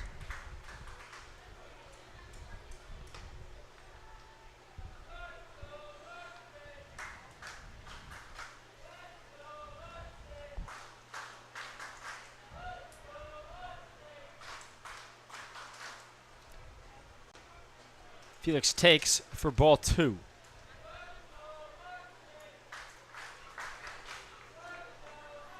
Ground ball gets the job done here. You got 2 strikes on you.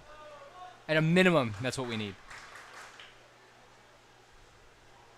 Good take for Felix as Greth really trying to find a way to get a punch out with Darius Freeman on third base and only 1 out. And good at bat by Felix that didn't look like it was going to amount to much. 0-2. All of a sudden now 3-2. Making Greth work. The full count pitch outside, ball 4. So a walk for Dominic Felix, not the worst thing in the world, as he's not going anywhere over there at first base, and now it sets up the double play opportunity with Mason Holton stepping in. At the same time, if you're a pitcher, you give up a double, and then you had a guy 0-2 and then throw 4 straight balls. That's not great for the confidence. And I know it's a 9-3 ball game, but a couple hits here and there, and the Mustangs, who are usually great late in games, can really shrink this lead.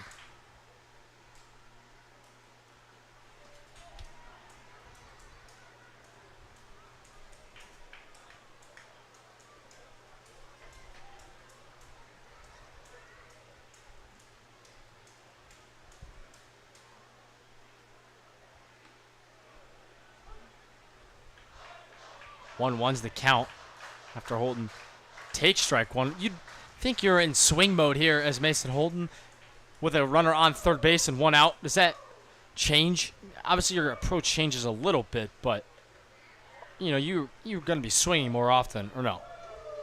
In a 1-1 count, or no? In a situation with the runners on. Yeah, you'll be looking for something you can do damage on.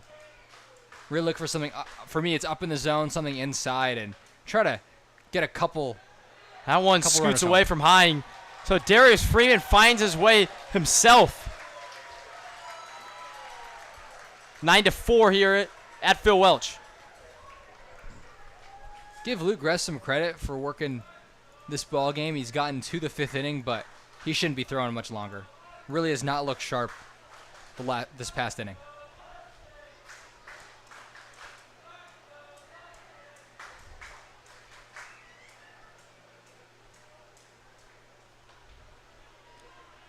And that's now the second consecutive walk. This time it's Mason Holton. While we have a second, take a trip to some 5th inning trivia here in the bottom of the 5th inning.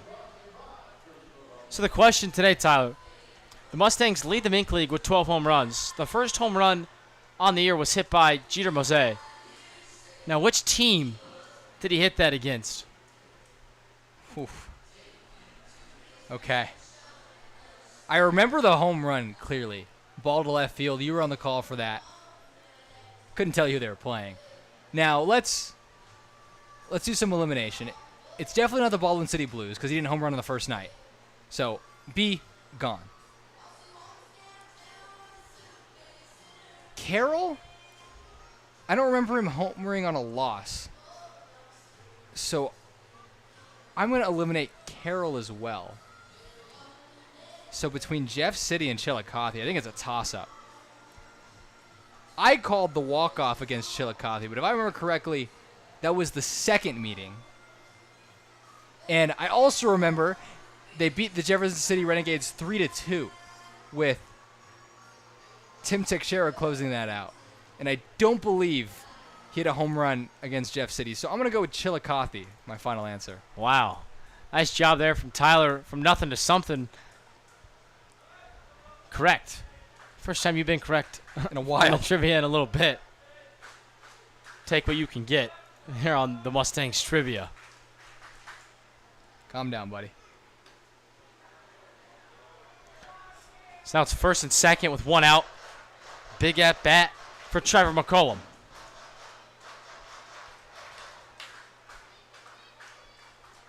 I think the guy at the plate could use his first home run of the year.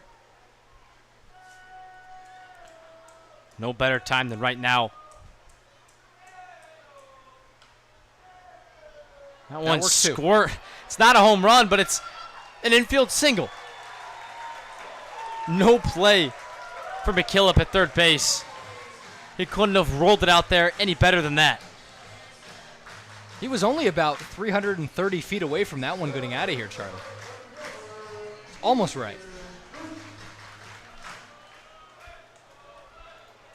An opportunity here for Easton Bruce to come through in a big way. It's weird, man. The Crop Dusters were up 9-1 at one point, 8-1 at one point.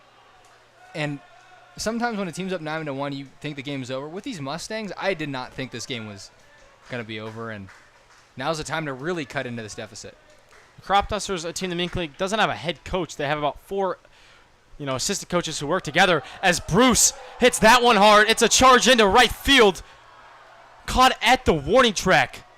As Easton Bruce puts his hands in the air, asking why he can't get a ball to fall. But that's a sacrifice fly, brings in Dom Felix. He crushed that one. Almost went into the hit it here, Little Caesars free pizza. Charlie, I thought he had it off the bat. Sounded good. Pretty decent launch angle, and it's kind of funny. He gets an RBI, but he's not happy about it, and really, I wouldn't be too. Well, when you haven't been, the stats aren't lining up perfectly for you like they're not for Easton Bruce, and you hit the ball that well, and you still get out, it can be very frustrating. And then take a look at the guy before you. Trevor McCullum hits a ball about 10 feet in front of him, and he gets on. Baseball's a crazy game.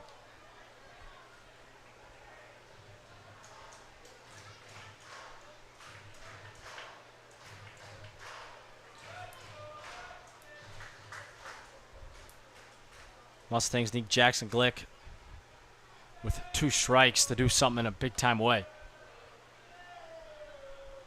Good fight. Greth got him to chase, but Glick doing a good job of at least making contact. Now you hope Greth, who's probably nearing the 80-90 pitch mark. Can maybe serve up a mistake, and Glick can make him pay.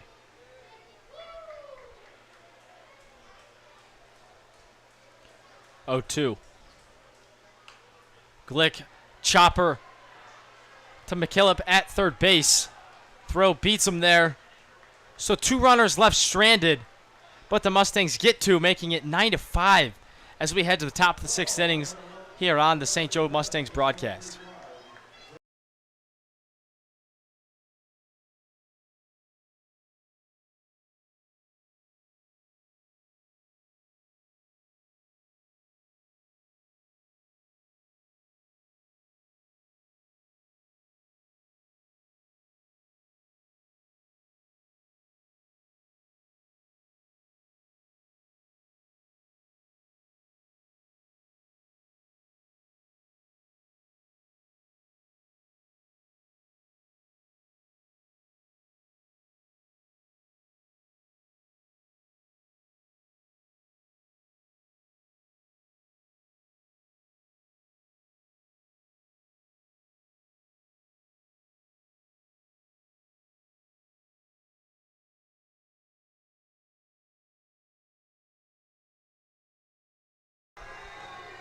This free broadcast of tonight's game is brought to you by Caleb Wells and HLC Insurance, located here in St. Joseph. HLC Insurance specializes in helping individuals, families, seniors, and small businesses with all things health coverage.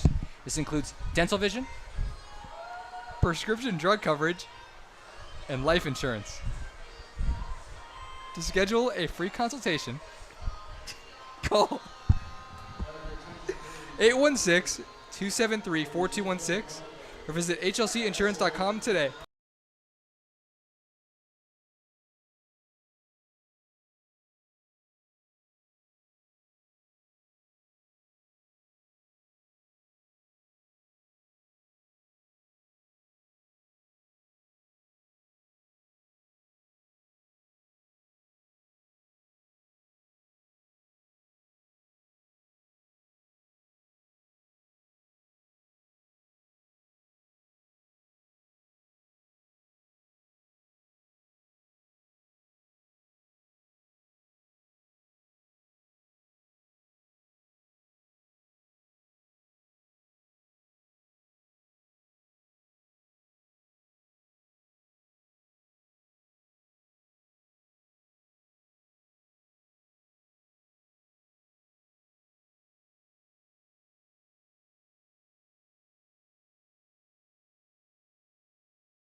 Nine to 5 is what we're left with after 5 long innings of baseball here at Phil Welch. Charlie Marshall alongside Tyler Bermundo. New pitcher on the mound, Bronco Whit. Tied for the Mink League leader in strikeouts this year.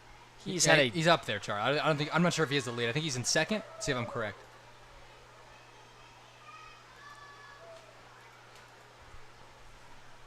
No, he's tied. You're right, Charlie. Why I should never doubt you. Bronco Whit tied with a couple other guys in the league. Leads the Mustangs, though. How many did Reith have? He's got 31. So Reith is also Oh, you're saying, my After bad, today. yes. Oh, let's see. I think he had 1 at least? He had 3. Oh, so there you go. Landon Reith is your leader in strikeouts now with 32. Bronco Whit trying to reclaim that title.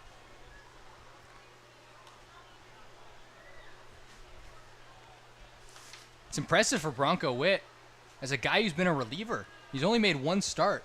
Well, he's been a reliever, but he leads the Mustangs. Actually, he's 3rd on the Mustangs in innings pitched this year.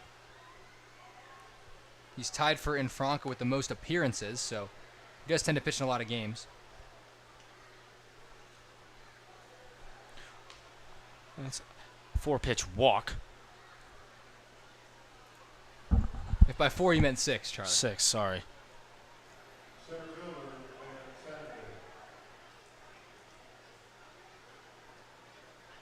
Either way, McKillop's on first base to lead off the 6th inning. Bronco Whit, 15 walks. So although he's, as he hits another one. That's Ben Sandvig. So again, he leads the Mink League in strikeouts, or second now behind Landon Reith. He has 15 walks, which is tied for the most on the Mustangs. Tied for the most of the Mustangs, but also has thrown a good amount of innings, so I wouldn't say his walk rate is through the roof.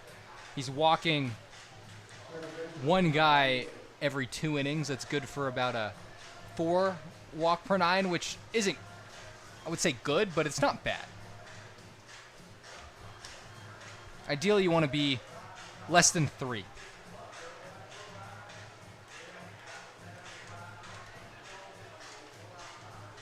That's what makes Sam Pitt so impressive, is he's thrown 32 innings, so 4 more than Bronco Whit, has only walked 5.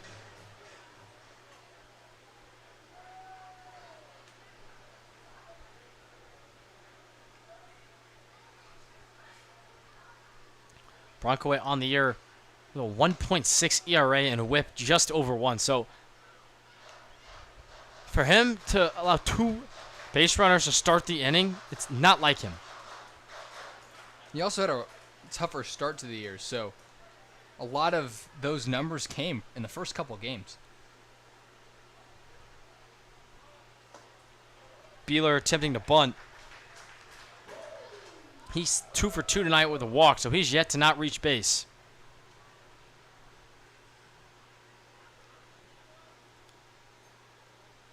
Interesting how they're up 4, but still opting to move guys over.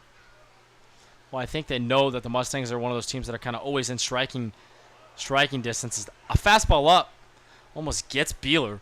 Self-defense. Commonly is a fastball up thrown against the batter who's trying to bunt. It's kind of the go-to pitch when you see a guy trying to get a sacrifice bunt down. And right there, it does the job. Now with 2 strikes, unlikely to bunt. And you throw up in the zone for that exact reason. Try to pop him up. Beeler can't believe it, but it's in there. Strike 3. So Bronco Whit, strikeout number 32 on the year, now back tied for the Mink League lead in strikeouts. Him and Landon Reith. A couple other Mustangs guys are up there as well.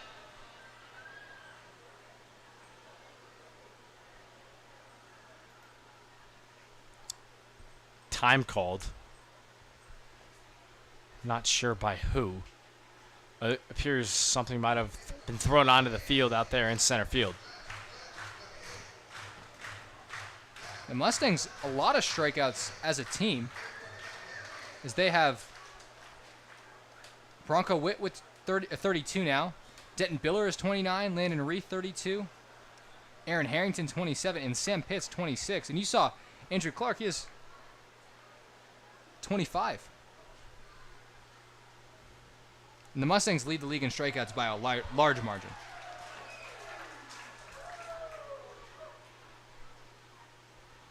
Well, that just shows how dominant they've been all year.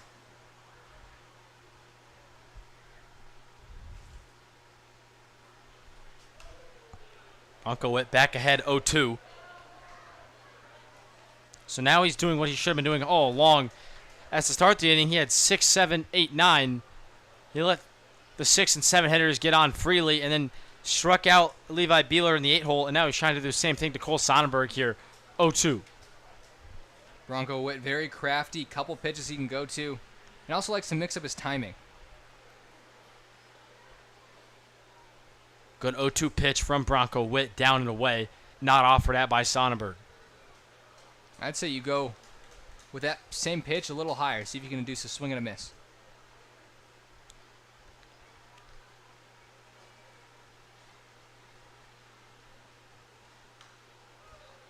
Tried to go to it, but it's fouled back. Sonnenberg, a hitter coming in, batting 100, but hasn't looked bad in any of his plate appearances so far tonight. It's also worth mentioning Sonnenberg is the innings leader on the mound for the Crop Dusters. He has 30.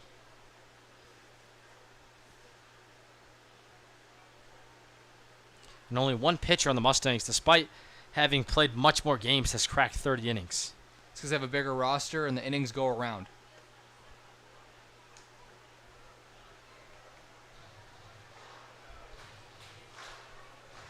Bronco Whit, along with every other Mustangs pitcher tonight, having a little bit of trouble putting away the crop dusters.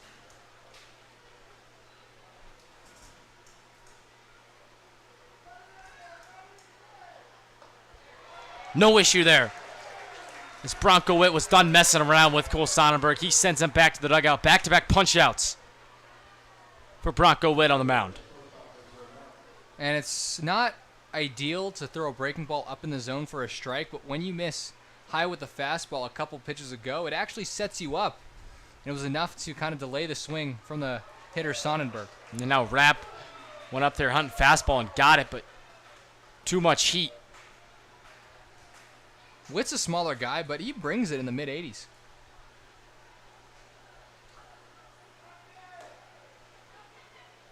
Felix went for a back pick, but Beeler wasn't too far off first base.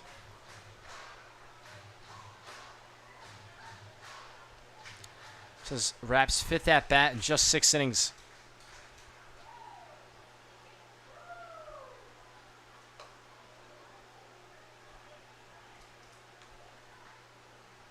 Bronco Whit's plate.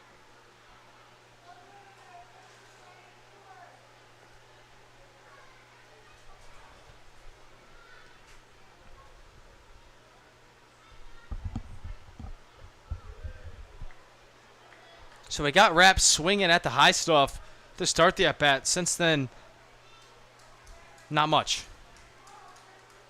Been trying to go to it. Just missing upstairs. Now it's just a adjustment of your aiming point. Bit better. Still up, but got Rapp to swing. Probably would have been a strike. Makes it full 3-2.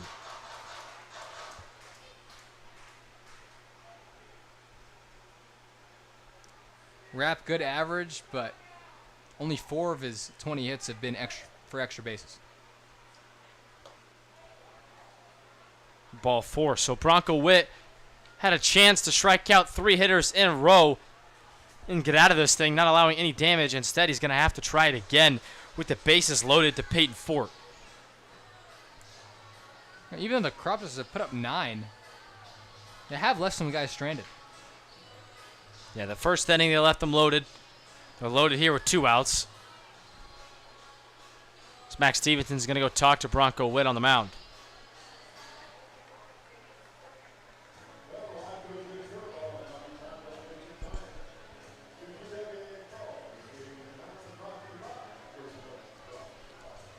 What do you say to a guy like Bronco Whit, who really hasn't struggled in a while like this? It's kind of been cruise control every time he's been on the mound, but tonight a little different. I'd reassure him. I'd be like, yeah, you have been one of my best guys out of that bullpen. And give him that confidence. I'd say something to the effect of, you are who I want in this situation. You've worked yourself in a little bit of damage, but you're the guy I trust to get out of here. And as a pitcher, that would make me feel a little more confident and secure about, 1, playing time, and 2, my coach still believes in me. And he should. He definitely should. Bronco Whit given no reason to any of us as to why he's not the perfect guy for the situation.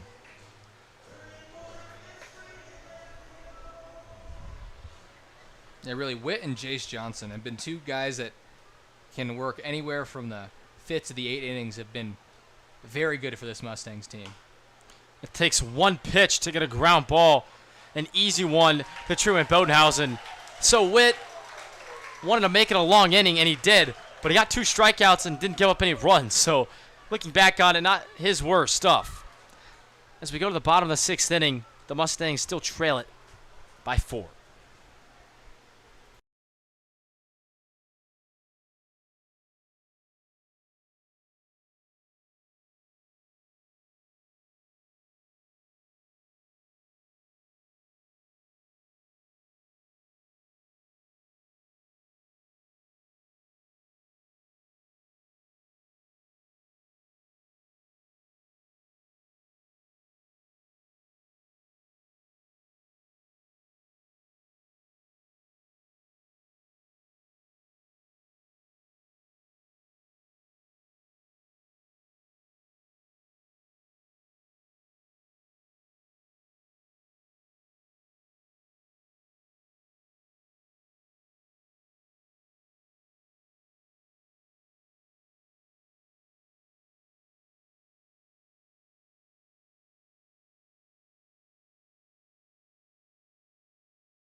Truman Bodenhausen set to lead things off in the bottom of the 6th inning. Mustangs are hitting after a scoreless frame from Bronco Whit. Back-to-back scoreless frames, something hasn't happened all night. New pitcher on the mound for the Crop Dusters, DJ Harris. Harris, a pitcher, kind of struggles with the control a little bit. He's 6'1", about 195 pounds. As that one drills Bodenhausen, he showcased his struggling control right there. Tyler, what else can you tell me about this guy? Well, typically when a guy has control issues, you expect him to have really good stuff as well. So high walks, high strikeout rate. Striking out one batter inning, that's not the thing that jumps out to me. He's given up 12 hits in 6 and 2/3 of innings. I mean, a whip of over 3.5. It's hard to look for something positive when you see a guy that doesn't throw a lot of strikes, and when he does, he gets hit around.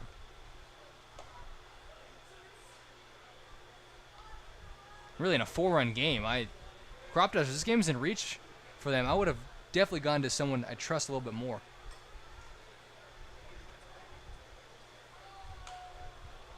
No, Bodenhausen shoots one out to right field. It's going to drop down for a bloop single.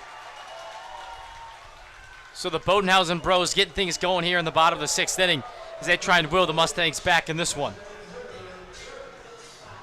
I feel we haven't said that in a while, the Bodenhouse bros, because they haven't hit back-to-back in a while. But both of them on now. You got your 2, 3, and 4 hitters coming up. Really an exciting time for these Mustangs here tonight. Yeah, a game where there hasn't been a lot of Mustangs excitement. They've scored 5 runs, but when you're down 8 runs and you score 1 or 2, it's not the most exciting. Darius Freeman again trying to bunt, but again bunting it foul. I like the idea by Freeman. Third baseman probably not expecting it, and now you at least set up the hole with the 5-6 hole. And Freeman, a dynamic hitter, a guy that has power both ways, can go down the line to left or hit a ball over the right fielder's head. Even though in a game where it's the 6th inning, you're down 4, I don't mind another bunt attempt from Freeman, even if it's just a sacrifice to get the 2 runners over.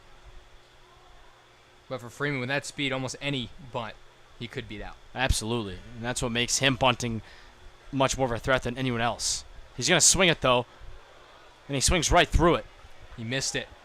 That's the pitch that Freeman loves, that fastball belt high.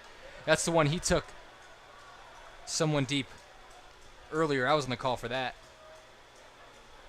I believe it was against Carroll. So now Freeman has to work 0-2, and he fouls one off, stays alive. Freeman in his last at-bat hit a double to right center. 1 for 3 on the night. We could really use another double. He had a game earlier this year where he had a double to left field, center field, and right field. So, like you said earlier, power all over the field. The 0-2 pitch hit into the hole in between the second and first baseman. Here comes Truman Bodenhausen. He scores. So an RBI single from Darius Freeman. It's just a 3-run ball game. Here at Phil Welch with a tying run coming to the plate. And it's no one better than the Arkansas commit, Carson Schrack. And the pitcher right there, breaking ball, fastball, whatever he threw, he caught way too much to the plate. And that could be why he's giving up so many hits here. He's just a guy that doesn't have a put-away pitch. Yeah, getting ahead of one of the better hitters in the entire Minkling and Darius Freeman, and then unable to put him away. Didn't really have a go-to pitch. Freeman takes off for second on the first pitch, and he goes in with no throw. It's a 3-run game, but Schrack, the tying run, doesn't feel like the Mustangs are remotely close to out of it. Well, they're absolutely not.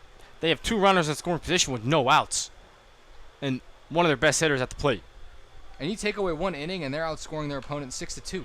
Schrack shoots it in the air. It'll be a tough play. Harris is going to have to be quick, and he throws him off the bag. So an error on DJ Harris. Second time tonight, Carson Schrack has reached base via an error. And this is exactly why I don't love the move to DJ Harris. the game wasn't won. If you wanted to go to him, it should have been a 9-1 ball game, not a 9-5. All of a sudden, 9-7 ball game. All 4 batters have reached base in the bottom of the 6th inning.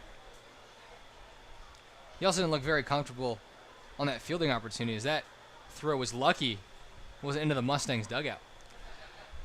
The one thing I will say about Harris is we saw him hit Bodenhausen on his first pitch, but after that, he's been in the zone. So the walks, usually a problem for him, not tonight. But the hits were also a problem. So that's true.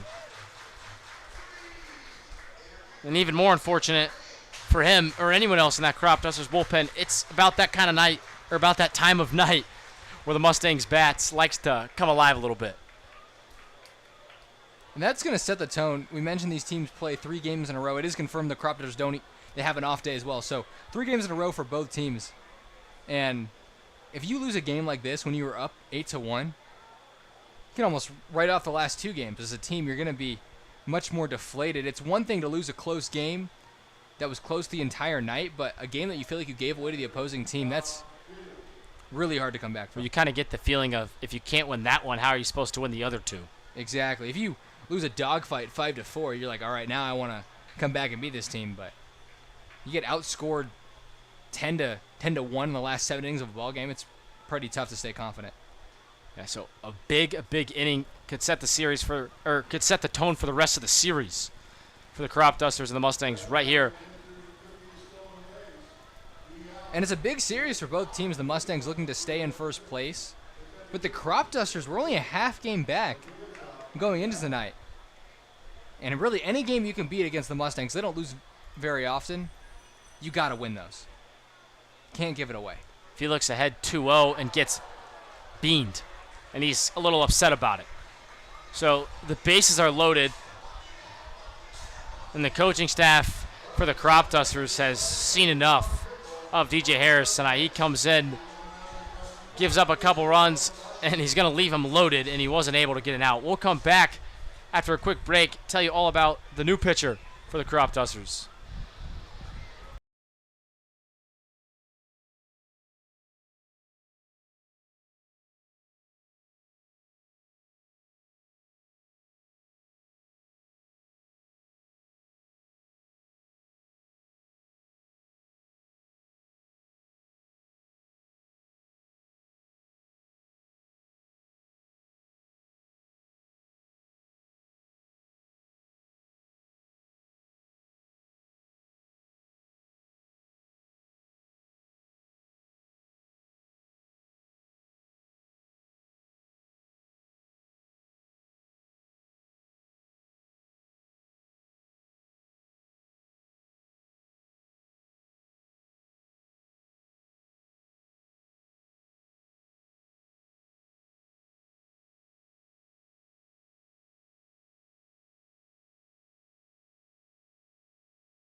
Mason Holton up against Cole Sonnenberg, the new pitcher for the Crop Dusters. He was DHing tonight and still may be, as you can come in off the DH role and pitch. Sonnenberg, we mentioned in his last at-bat that he led the team in innings pitched. Only 2 appearances, or 2 starts in 10 appearances. So kind of the go-to reliever, if you will, for the Crop Dusters. Yeah, averages 3 innings pitched per appearance. And here's his numbers. Better than the last guy, DJ Harris, but he's given up 32 hits in about 31 innings, so supporting an average of around 350 for the opposing team. and a pretty high walk rate, pretty high strikeout rate. Has a 5 ERA, so is able to work out of jams, it seems.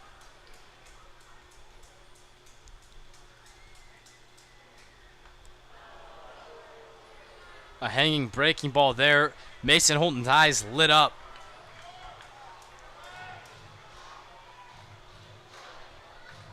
I felt like movie Rookie of the Year where he floated up there for the cleanup man. That was one of those for Mason Holton. He was so ready to put a charge into that. Missed it. Holton's a guy who likes to take big hacks. Takes one there. Takes the pitch. Not a big hack. But he likes to swing and swing hard.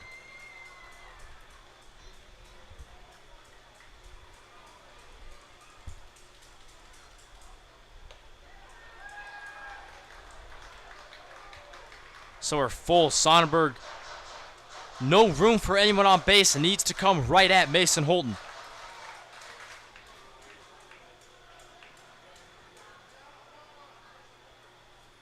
And he's not going to. So a walk for Mason Holton brings in a runner. It's 9-8 here. And it felt like the Crop Dusters have had control all night. And just like that, the Mustangs have them loaded with a tying run at third and nobody out. So you never count out the Mustangs in any game. This is Frank Gall pinch hitting. Yeah, pinch hitting for Trevor McCollum. I'd assume Gall would go to right, Bodenhausen slide over to left, and Easton Bruce play center. Gall the two-way from Maple Woods. He's having quite a year in the Mink League, hitting .355. Big opportunity for him right here with the bases juiced. Yeah, Gall, a very big contact hitter, but not a guy that only hits singles, too. He's got some pop in that bat. Yeah, Gall slugs .419.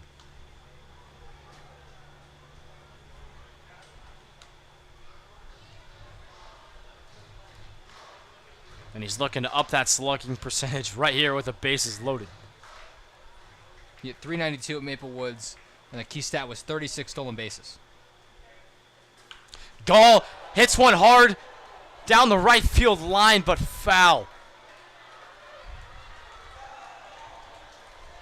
That one was crushed on a line way out of here. Yeah, and I think no matter how much power you have here in St. Joe at Phil Welch, 307 to the corner, I think any of these guys can go yard there. And now would be a heck of a time for it. This one the other way, but also foul.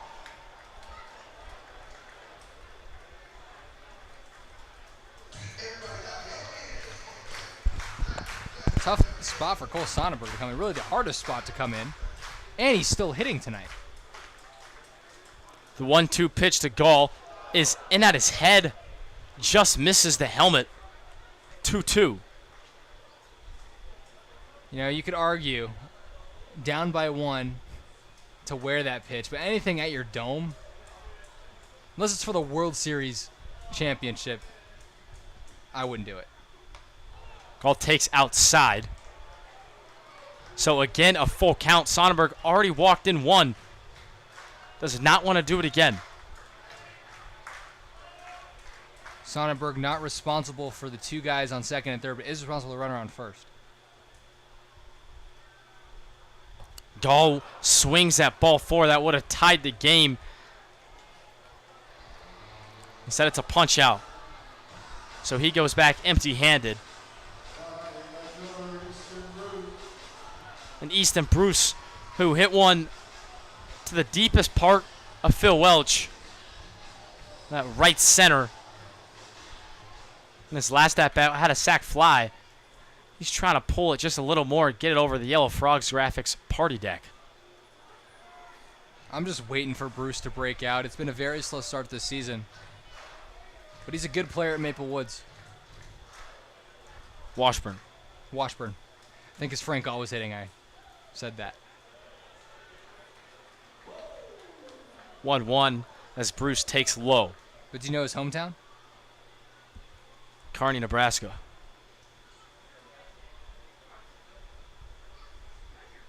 Bruce hits one in the right field, and that'll do the job.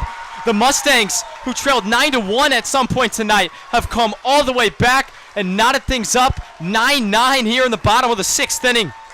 Easton Bruce comes through. Yeah, Bruce got that one in a little bit on his hands, but was able to poke it out to right field. We mentioned baseball's a weird game. He gets an absolute barrel. His at bat before, and it's a fly out. That one gets jammed a bit, and now ties the game up for the Mustangs. Big time at bat from Easton Bruce. Now Glick looking to put the Mustangs out in front. And Glick's a guy, hasn't had his first bomb in the Mink League yet, but a lefty power bat.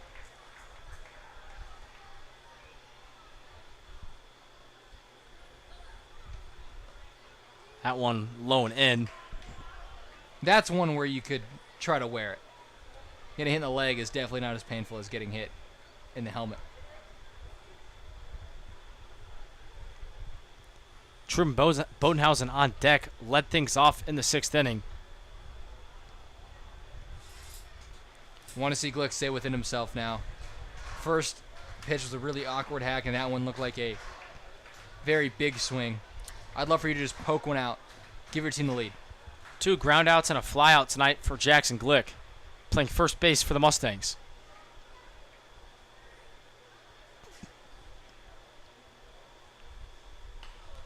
That one's going to be grounded up the middle.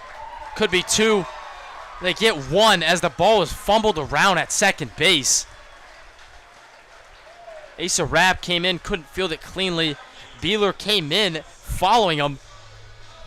Able to pick up the ball, apply the tag to the bag for out number 2. But the Mustangs take the lead on the ground ball up the middle. They do, and Asa Rapp did the cardinal sin if you're an infielder. Thinking too much about the next play is, it's a pretty routine play, but he tried to turn the double play before he even caught the ground ball. And that was unfortunate for the Crop-Dusters. Luckily, the guy was there to back him up, or else everyone would have been safe.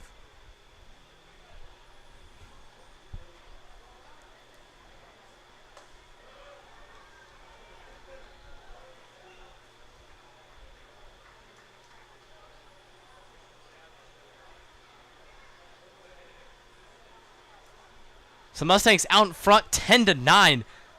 Again, trailed big time earlier in this game. You really can just never count this team out.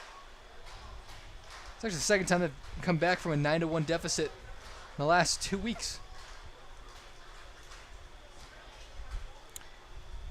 Glick at first wanting to take off. It's going to be dropped in by Truman Bodenhausen. A weird hit, but it does enough. Another run.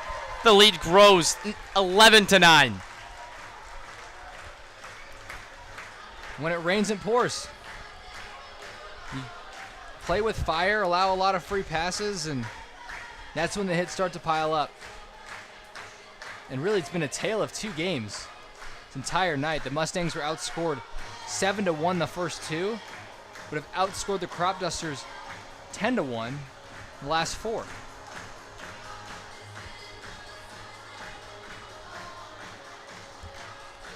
Back to the leadoff hitter tonight, Noah Bodenhausen, who singled to right earlier in this game, or this inning.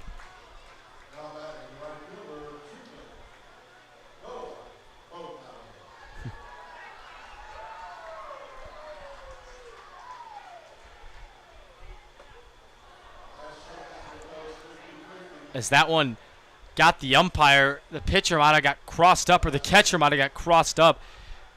The umpire took one straight off the mask. I really hope he's okay, because an umpire is not expecting to get hit or expect to know what's coming. And he really had to stay in there and wear that. That's pretty impressive. He's coming right back there. I think as a catcher get hit in the mask, and Charlie, you could attest to this, it hurts, but you have a feeling, at least a little bit of understanding if it's going to happen. As an umpire, you're up there defenseless. Well, the mask isn't as protective. You're wearing a helmet as a catcher. Umpire, it's just a hat. and a little face covering, it definitely hurts more. And I'm not sure what happened. It just had to have been a cross-up with a He runner on definitely second. thought a breaking ball was coming. The catcher. Yeah, it looked like that's exactly what happened. He probably expected that ball to drop, and by the time he recognized it was a fastball, nothing the catcher could do. Home plate umpire appears to be all right. And that caught him pretty flush. Pretty impressive stuff. But he got smoked.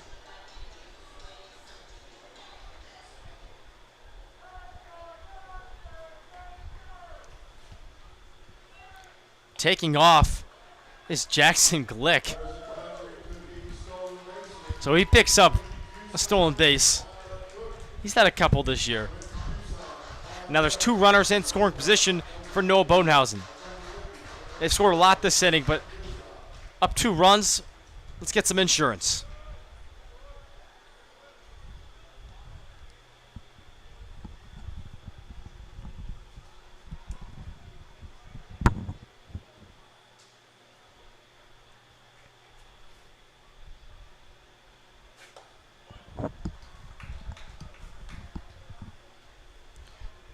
Three-one count. Darius Freeman waits on deck. He would Probably knock love the guy an you wanna opportunity. face. Yeah, he would love an opportunity off Sonnenberg with the bases loaded, and that's what he's going to get. Well, he's not going to. They won't be loaded due to a pass ball. But the Mustangs get run number 3, or they grow their lead to 3 runs. That's run number 7 on the inning.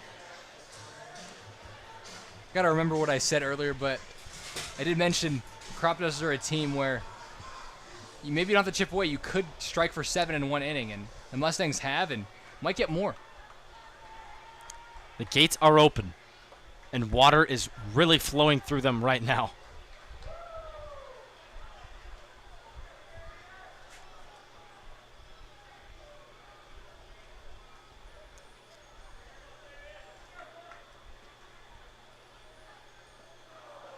Freeman chases in the dirt. So the Mustangs, who started this inning down 4 runs, are now in position with Darius Freeman and 2 runners on to open things up for themselves.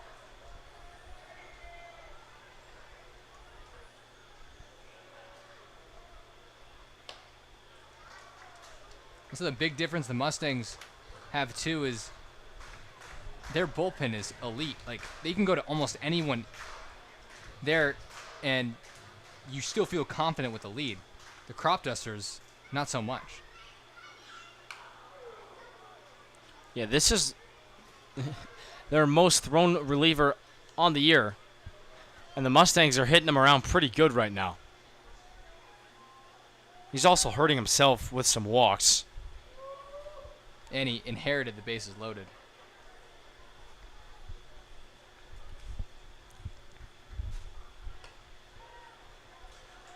Noah Bodenhausen steals second. So full count with 2 outs. Truman Bodenhausen on third, Noah Bodenhausen on second. Darius Freeman swings through the curveball, strike 3. So a big inning for the Mustangs. They strike for 7 runs, and they take the lead. They're going to go up 3 as we head to the top of the 7th inning here at Phil Welch Stadium.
Bronco Whit back out there for his second inning of work. And his first pitch is going to be off the back of Caden Good.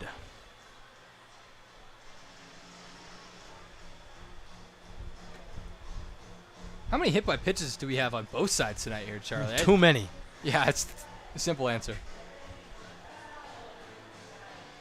I want to say that's like 7?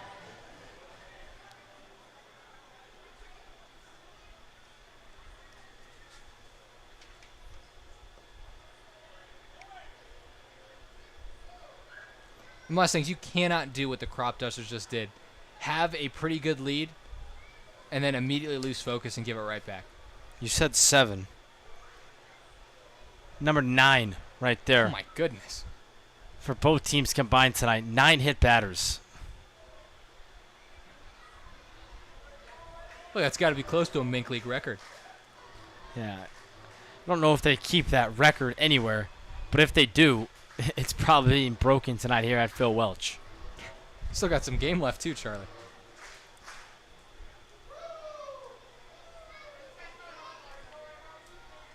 Garrett Hying up.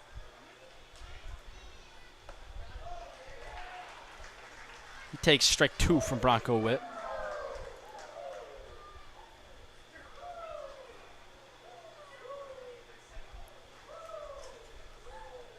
Garrett Hying with a bit of a low average, but leads the team in on base percentage.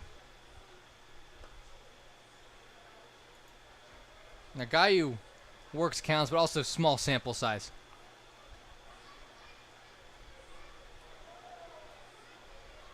Yeah, typically Caden Samler, the one doing the catching. He caught last time the Crop Dusters were in town.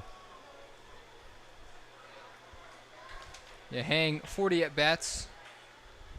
You mentioned Caden Samler, he has 70.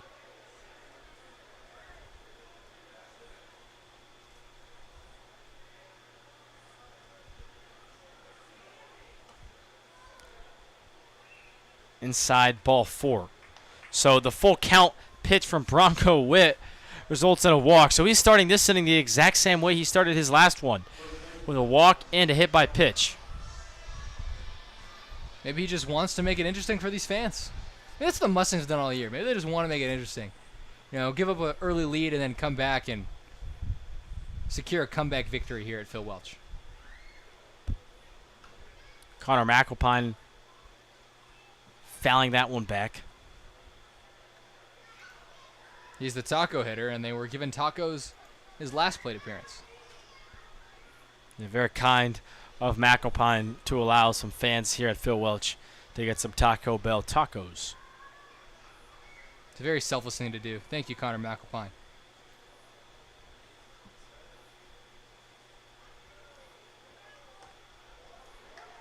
You know, he just might be feeling generous enough to do it again. Still waiting for the interns to get some tacos for some strikeouts. Bronco Whit way ahead.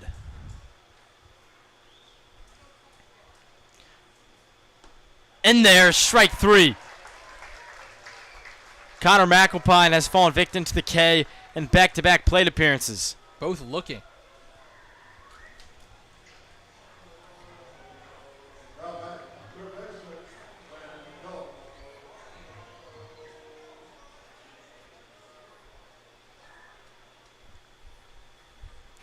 McKillop playing third tonight for the Crop Dusters.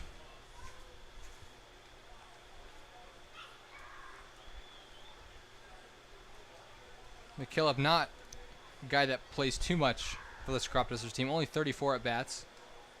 And has done okay in that sample size.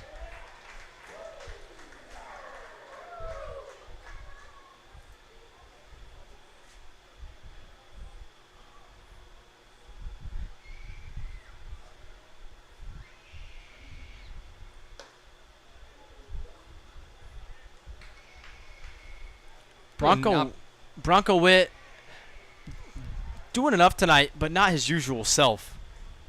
Little wild, like he's getting himself in some jams. He's working out of it, but usually it's straight dominance when he's on the mound. I was about to say that there hasn't been a pitcher on either team where you've come in and feel like, oh, they've got this. Like, there's been shaky arms on both sides tonight. Even guys like Tanner Schmidt, it wasn't a clean inning. Or the cleanest inning, I should say. Tanner Schmidt, the only guy tonight who has been efficient, as Charlie just informed me was a 1-2-3 inning. You're the play-by-play guy tonight, not me. The only 1-2-3 inning we've had all night from a Mustangs pitcher.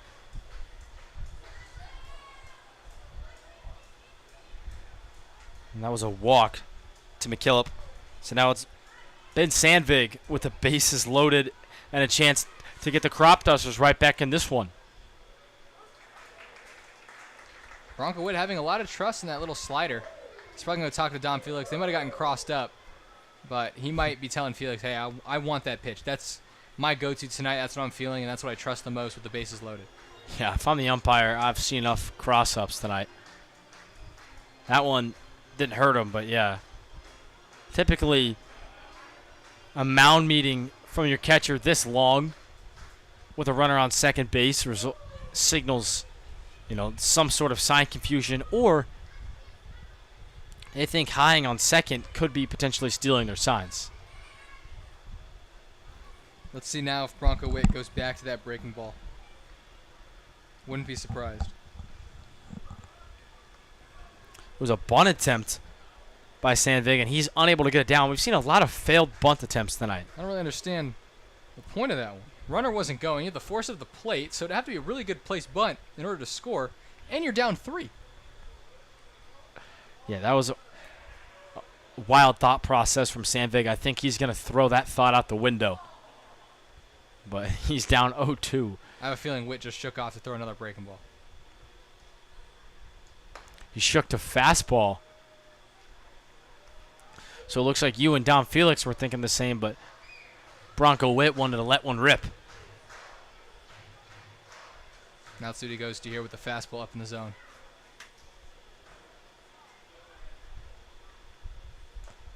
He went to the slider.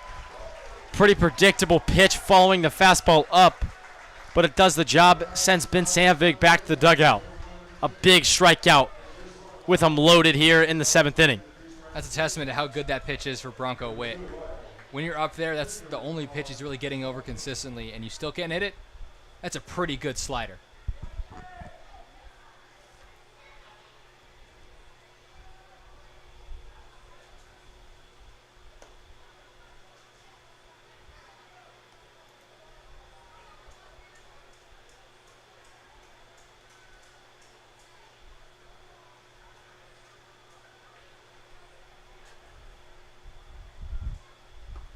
Bronco Whit ahead. Or excuse me, evens it up 1-1.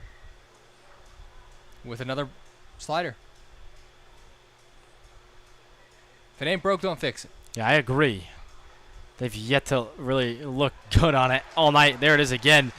Just ugly swing after ugly swing on the slider. And his strike percentage with that, so much higher than his fastball. Yeah, sometimes it's just like that. But it can take you a little bit to realize that the slider is the best pitch tonight. As Bronco Whit, usually a guy who leads with the fastball. Why not one more? The 1-2 pound. In there. Got him swinging on the slider again. Strike 3 for Bronco Whit. So in 2 innings of work, he strands 5 runners, but gives up 0 runs. We go to the bottom of the 7th inning. The Mustangs still lead it by 3.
Carson Schrack, his first time hitting with the Mustangs up tonight. And with the second 9-run or 8-run comeback in just a couple weeks, it really begs the question, is there a safe lead against these Mustangs at home as that one's hit out to Beeler at second base? Easy play. 1 out. I don't know if there is. And what's funny is if it was the other way around, if it was 8-1 Mustangs in the second inning, I would have thought this game's over. And I would have been packing my bags for the mercy rule. And the only team where you could maybe say lead safe, I would go with Clarinda, just with how they've been playing lately. If you're up 8-1 as Clarinda, I know it's early, but that's a game where it would feel tough to claw back in. Well, in their last game, Clarinda got ahead early. The Mustangs battled back a little bit, but yeah, it wasn't anything like we're seeing tonight. The A's held the momentum, and they were in control of that game the entire way through. I mean, really, the Mustangs and the A's are by far the two best teams in the Mink League. The Renegades are probably in a category of their own in third, and then the rest of the field can... This is going to be a tough play for Rapp at shortstop. He makes it. What a backhanded play, showing off the gun. A pretty strong throw from Rapp, pretty quick transfer for him as well, and for him, Dom Felix probably the only guy who would have been thrown out on that. I think if it was anyone else, they're safe. They're at first base. But Dom Felix definitely making up for his slower legs with the bat. We hear some barks as it's dog night here at Phil Welch, the second one on the year. That's always fun when you see some dogs walking around the ballpark. Charlie, isn't your dog in attendance here tonight? My dog is in attendance tonight. Kevin. Kevin? He made it. Very proud of him. Well, Halo would be traveling over 2,000 miles for this one. Holton, that one was hit hard. A loud crack of the bat, single for Mason Holton. He keeps the inning alive. It's a good question, Charlie. I want to see how far Halo would have had to travel. How'd he have gone?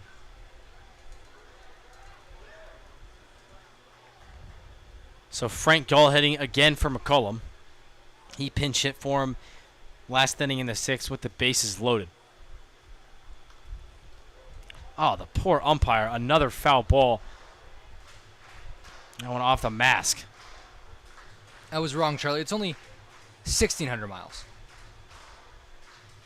So Halo could do it. Could she run that? He can.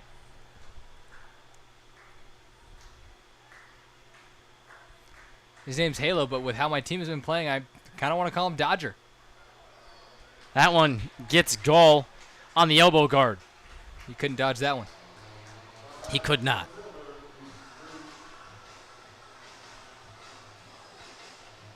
Hit by pitch number 10. Yeah, a lot of hit by pitches tonight, if we haven't made that clear. And we're still only in the 7th inning. Coming up on 3 hours in terms of game time tonight. Without a doubt, the longest game of the year. And they picked the hottest day. One of the hottest games we've had all year long here at Phil Welch Stadium. Luckily, Charlie, we don't have a plane to catch tomorrow.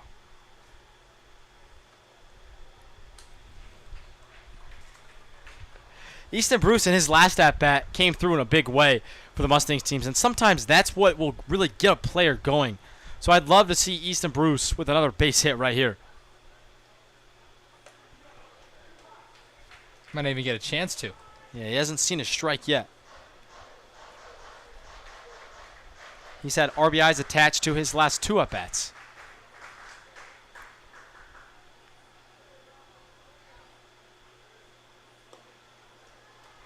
Well, he takes the 4-pitch walk. So that's back-to-back-to-back productive at-bats for Easton Bruce. Now, Gluck got a chance. The bases loaded. I believe he had that situation last inning as well.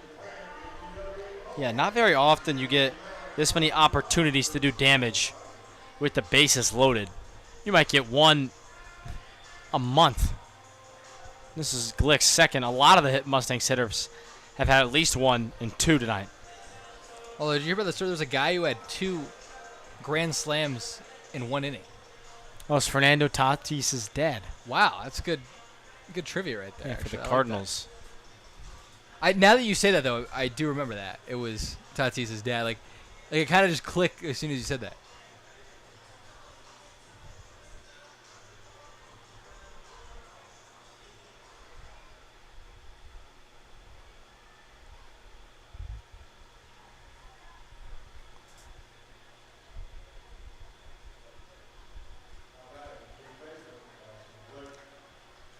Jackson Glick has grounded out about everywhere in the infield today. Second, third, and short.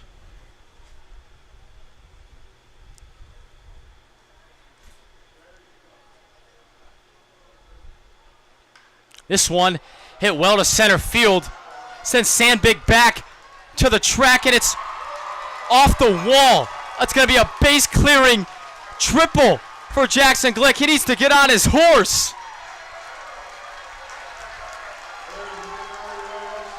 How do you do? Yes, sir, Jackson Glick.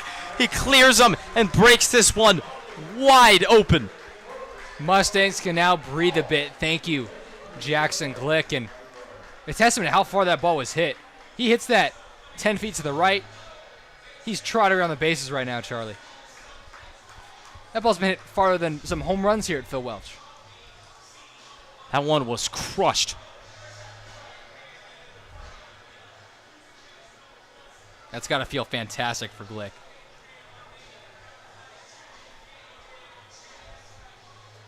It's crazy how in baseball, one at-bat can change your entire day. Glick, coming into that at-bat 0 for 4, had come up in big spots multiple times tonight, not been able to produce.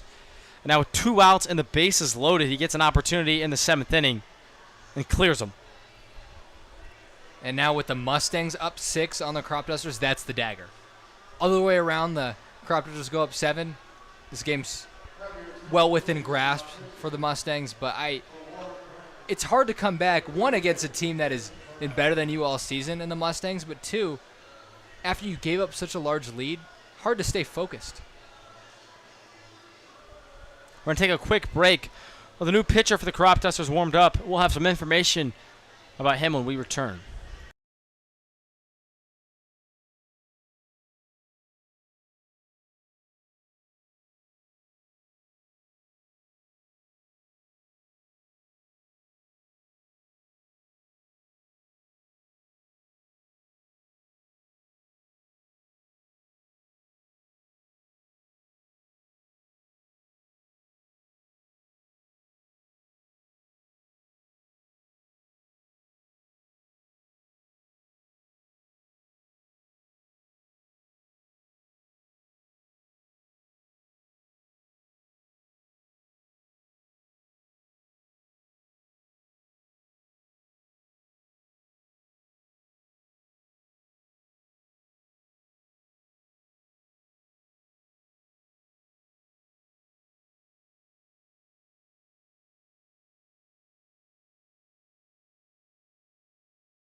It's Jackson Cornett now pitching for the Crop Dusters, and he's throwing to Truman Bodenhausen, who he has a tough uphill to climb as he just following up Jackson Glick's triple that cleared the bases.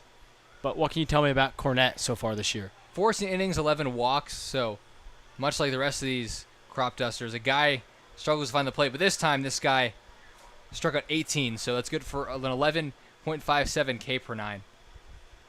So a little wild, but good stuff to go along with it. And he's ahead of Bodenhausen 0-2 right now.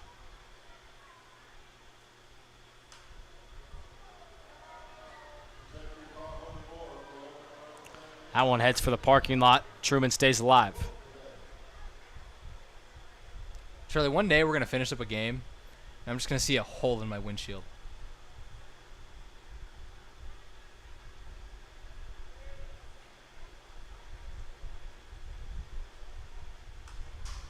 That could be it right there. There goes the Hyundai. You know what's really funny is that's exactly what I would have said if I was play-by-play today. With literally word for word, I'd be like, oh, there it is. Right there. Would be disappointing. I do like your truck. Yeah. All the rides I gave you to the gym, buddy. Outside.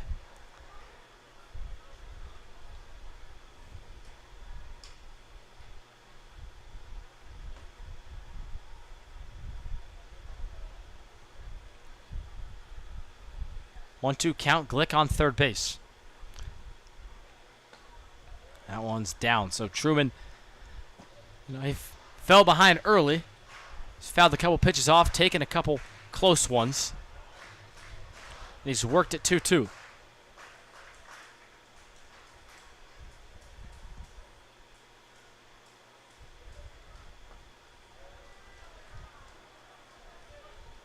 And like we've seen all night long, pitchers getting ahead and then not able to finish the job as Cornette's leaving the door wide open for Truman Bodenhausen right now. Yeah, I couldn't have said it better myself. It's just been the story of the night. Can't put away, guys. The 3-2 pitch spiked. Ball 4. So Bodenhausen, again, 0-2, draws the walk. You mentioned that it's been a 3-hour game. The recipe for a long game is exactly how tonight's gone. A bunch of walks, long at bats to go along with those walks, and both teams are scoring a ton of runs. I mean, the Mustangs have 15 runs on 10 hits.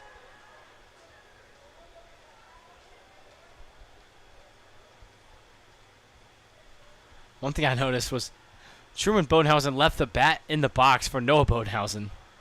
As Truman takes off, the throw from Hying not in time. So not only do they share the same last name, they share the same wooden bat. I don't think I've seen a Bodenhausen bat in our gift shop this season either. There's about 7 broken bats signed by the players in the Mustangs gift shop. Yeah, that's where I guess the graveyard for the wooden bats here at Phil Welch is. Or all your campfire needs right there. Some of them still in pretty good condition. Make a good little collector's item. You never know. If one of these guys make it big and you have a game-used bat from Phil Welch, pretty cool souvenir.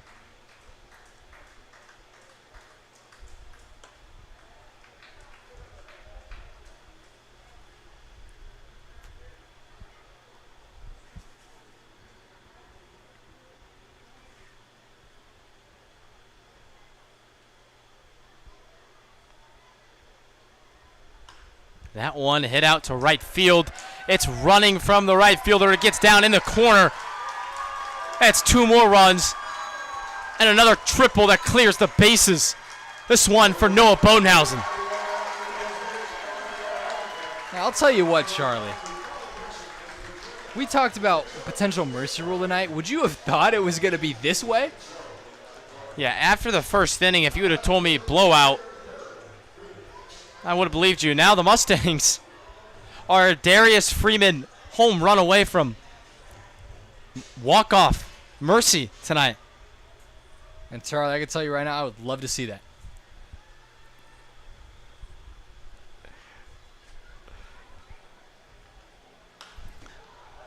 That one hit hard, but well foul. Man, yeah, would love to see Freeman put one over the right field short porch.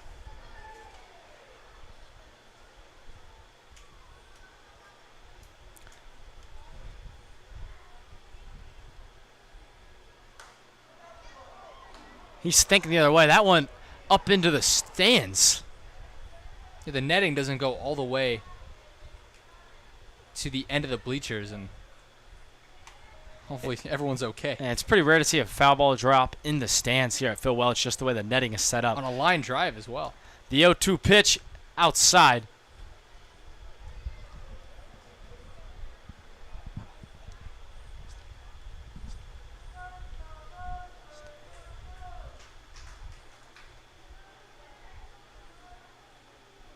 One-two pitch to Freeman.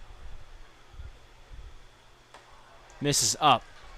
Again, he has 2 home runs on the year. Making it 3 right now sounds wonderful. The Mustangs already with 5 in an inning that started with 2 straight outs.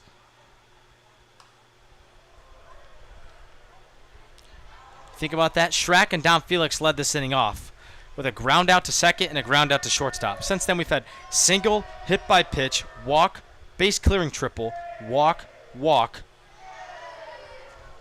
or excuse me, base clearing triple, and now Freeman's up. Funny, the last inning, all the hits and runs felt like they came with no outs. Mustangs with 12 runs in the last 2 innings. That one gets the foot of Darius Freeman, and he is really upset about it. As in a game when you're winning by 8 runs, no one likes to get hit, especially in the foot. That can really hurt.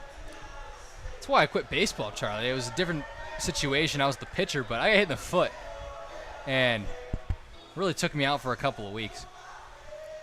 So now we're asking Carson Schrack to deposit one onto that right field wall. Although I assume Freeman will probably move to second here, so may not even need a home run to finish this job.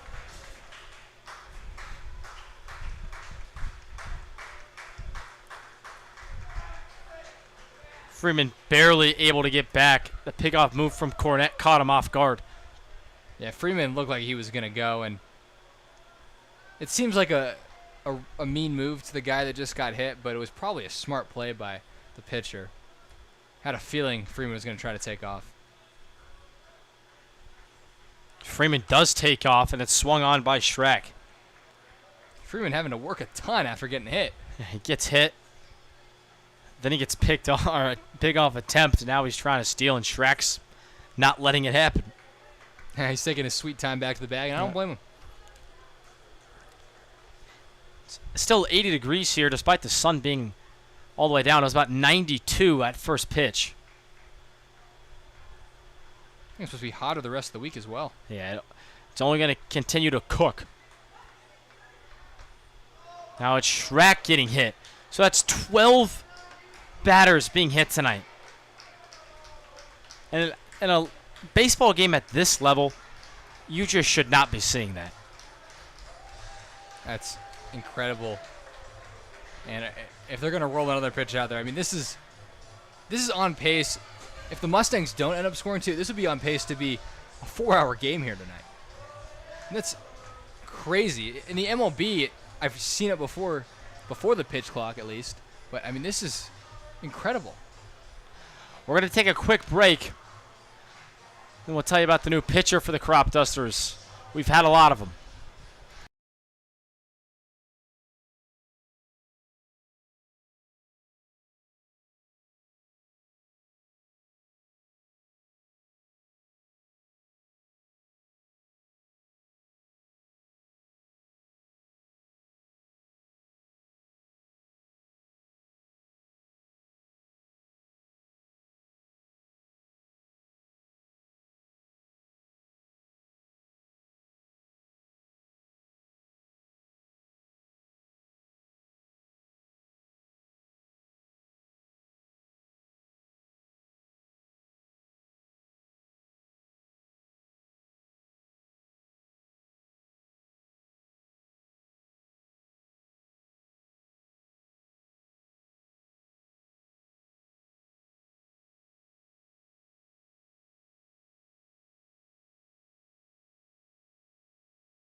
Dom Felix up with the bases loaded. A base hit could end it here at Phil Welch. I think what's more likely than a base hit is 2 hit by pitches. That could happen. There's been more hit by pitches than Mustang hits tonight. And they have 11 of them. So take that for what you will. I bet there have been more free passes than hits combined. Like if you take both teams, like there's 18 hits in total, there has to be more. There might be another one here. Pitching now for the Crop Dusters, Diego Morales. Morales 6'1", 210, right-hander. That one misses out. So Morales comes out of the bullpen and walks Dom Felix on 4 pitches. Now it's Mason Holton with a chance to end this game in what would be the longest 7-inning game of all time. And I think that's pretty close to true in terms of games ever played, ever. You don't count like rain delays. This is definitely up there. As it looks like they've called a balk. I'm not exactly sure, but the Mustangs win it 19-9 by way of a mercy rule. So a game they trailed 8 runs in. They have, quite the swing around, and they bring home the win. We'll recap it pretty quickly on the post-game show after this, but the Mustangs take it 19-9.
Well, I'm not exactly sure how to talk about or put into words what we just saw out there tonight.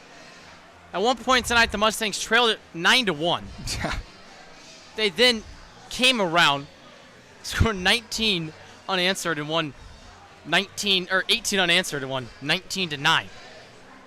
I'm with you, Charlie. I don't really know how to break this down. First thing we can talk about, is it 11 hit by pitches? 12 hit by pitches? I mean, that can't happen at this level, in addition to probably over 10 walks. I mean, we kind of lost count. And that was the story of the ballgame. If you were to sum it up, it was pitchers not being able to finish off batters, because it's not like maybe toward the end, but the whole game, I feel like they were decently competitive at That's why bats. the game was so long. I mean, the pitchers, every at bat was a full count that resulted in a walk. Not only full counts, I mean, how many times were guys down 0-2 tonight and ended up going for the free pass? Yeah. So really it was pitchers on both sides just could not finish off the job, and that's why we were coming up. We were at the 3 hour and 20-minute mark, but we didn't even finish 7 innings here tonight. Yeah, we played 6 2/3 of baseball. So a weird game. I think the perfect way to describe it was how it ended. A walk-off balk. I mean, I don't know. The Mustangs are going to take the win. I've never been so complacent about a 10-run win. It was just a weird game. But they're back here tomorrow against the Crop Dusters. So maybe we'll see it all again. Who knows? I hope not, Charlie. I really don't. For tonight, it's been Charlie Marshall and Tyler Ramundo saying farewell from Phil Welch. The Mustangs win it 19-9.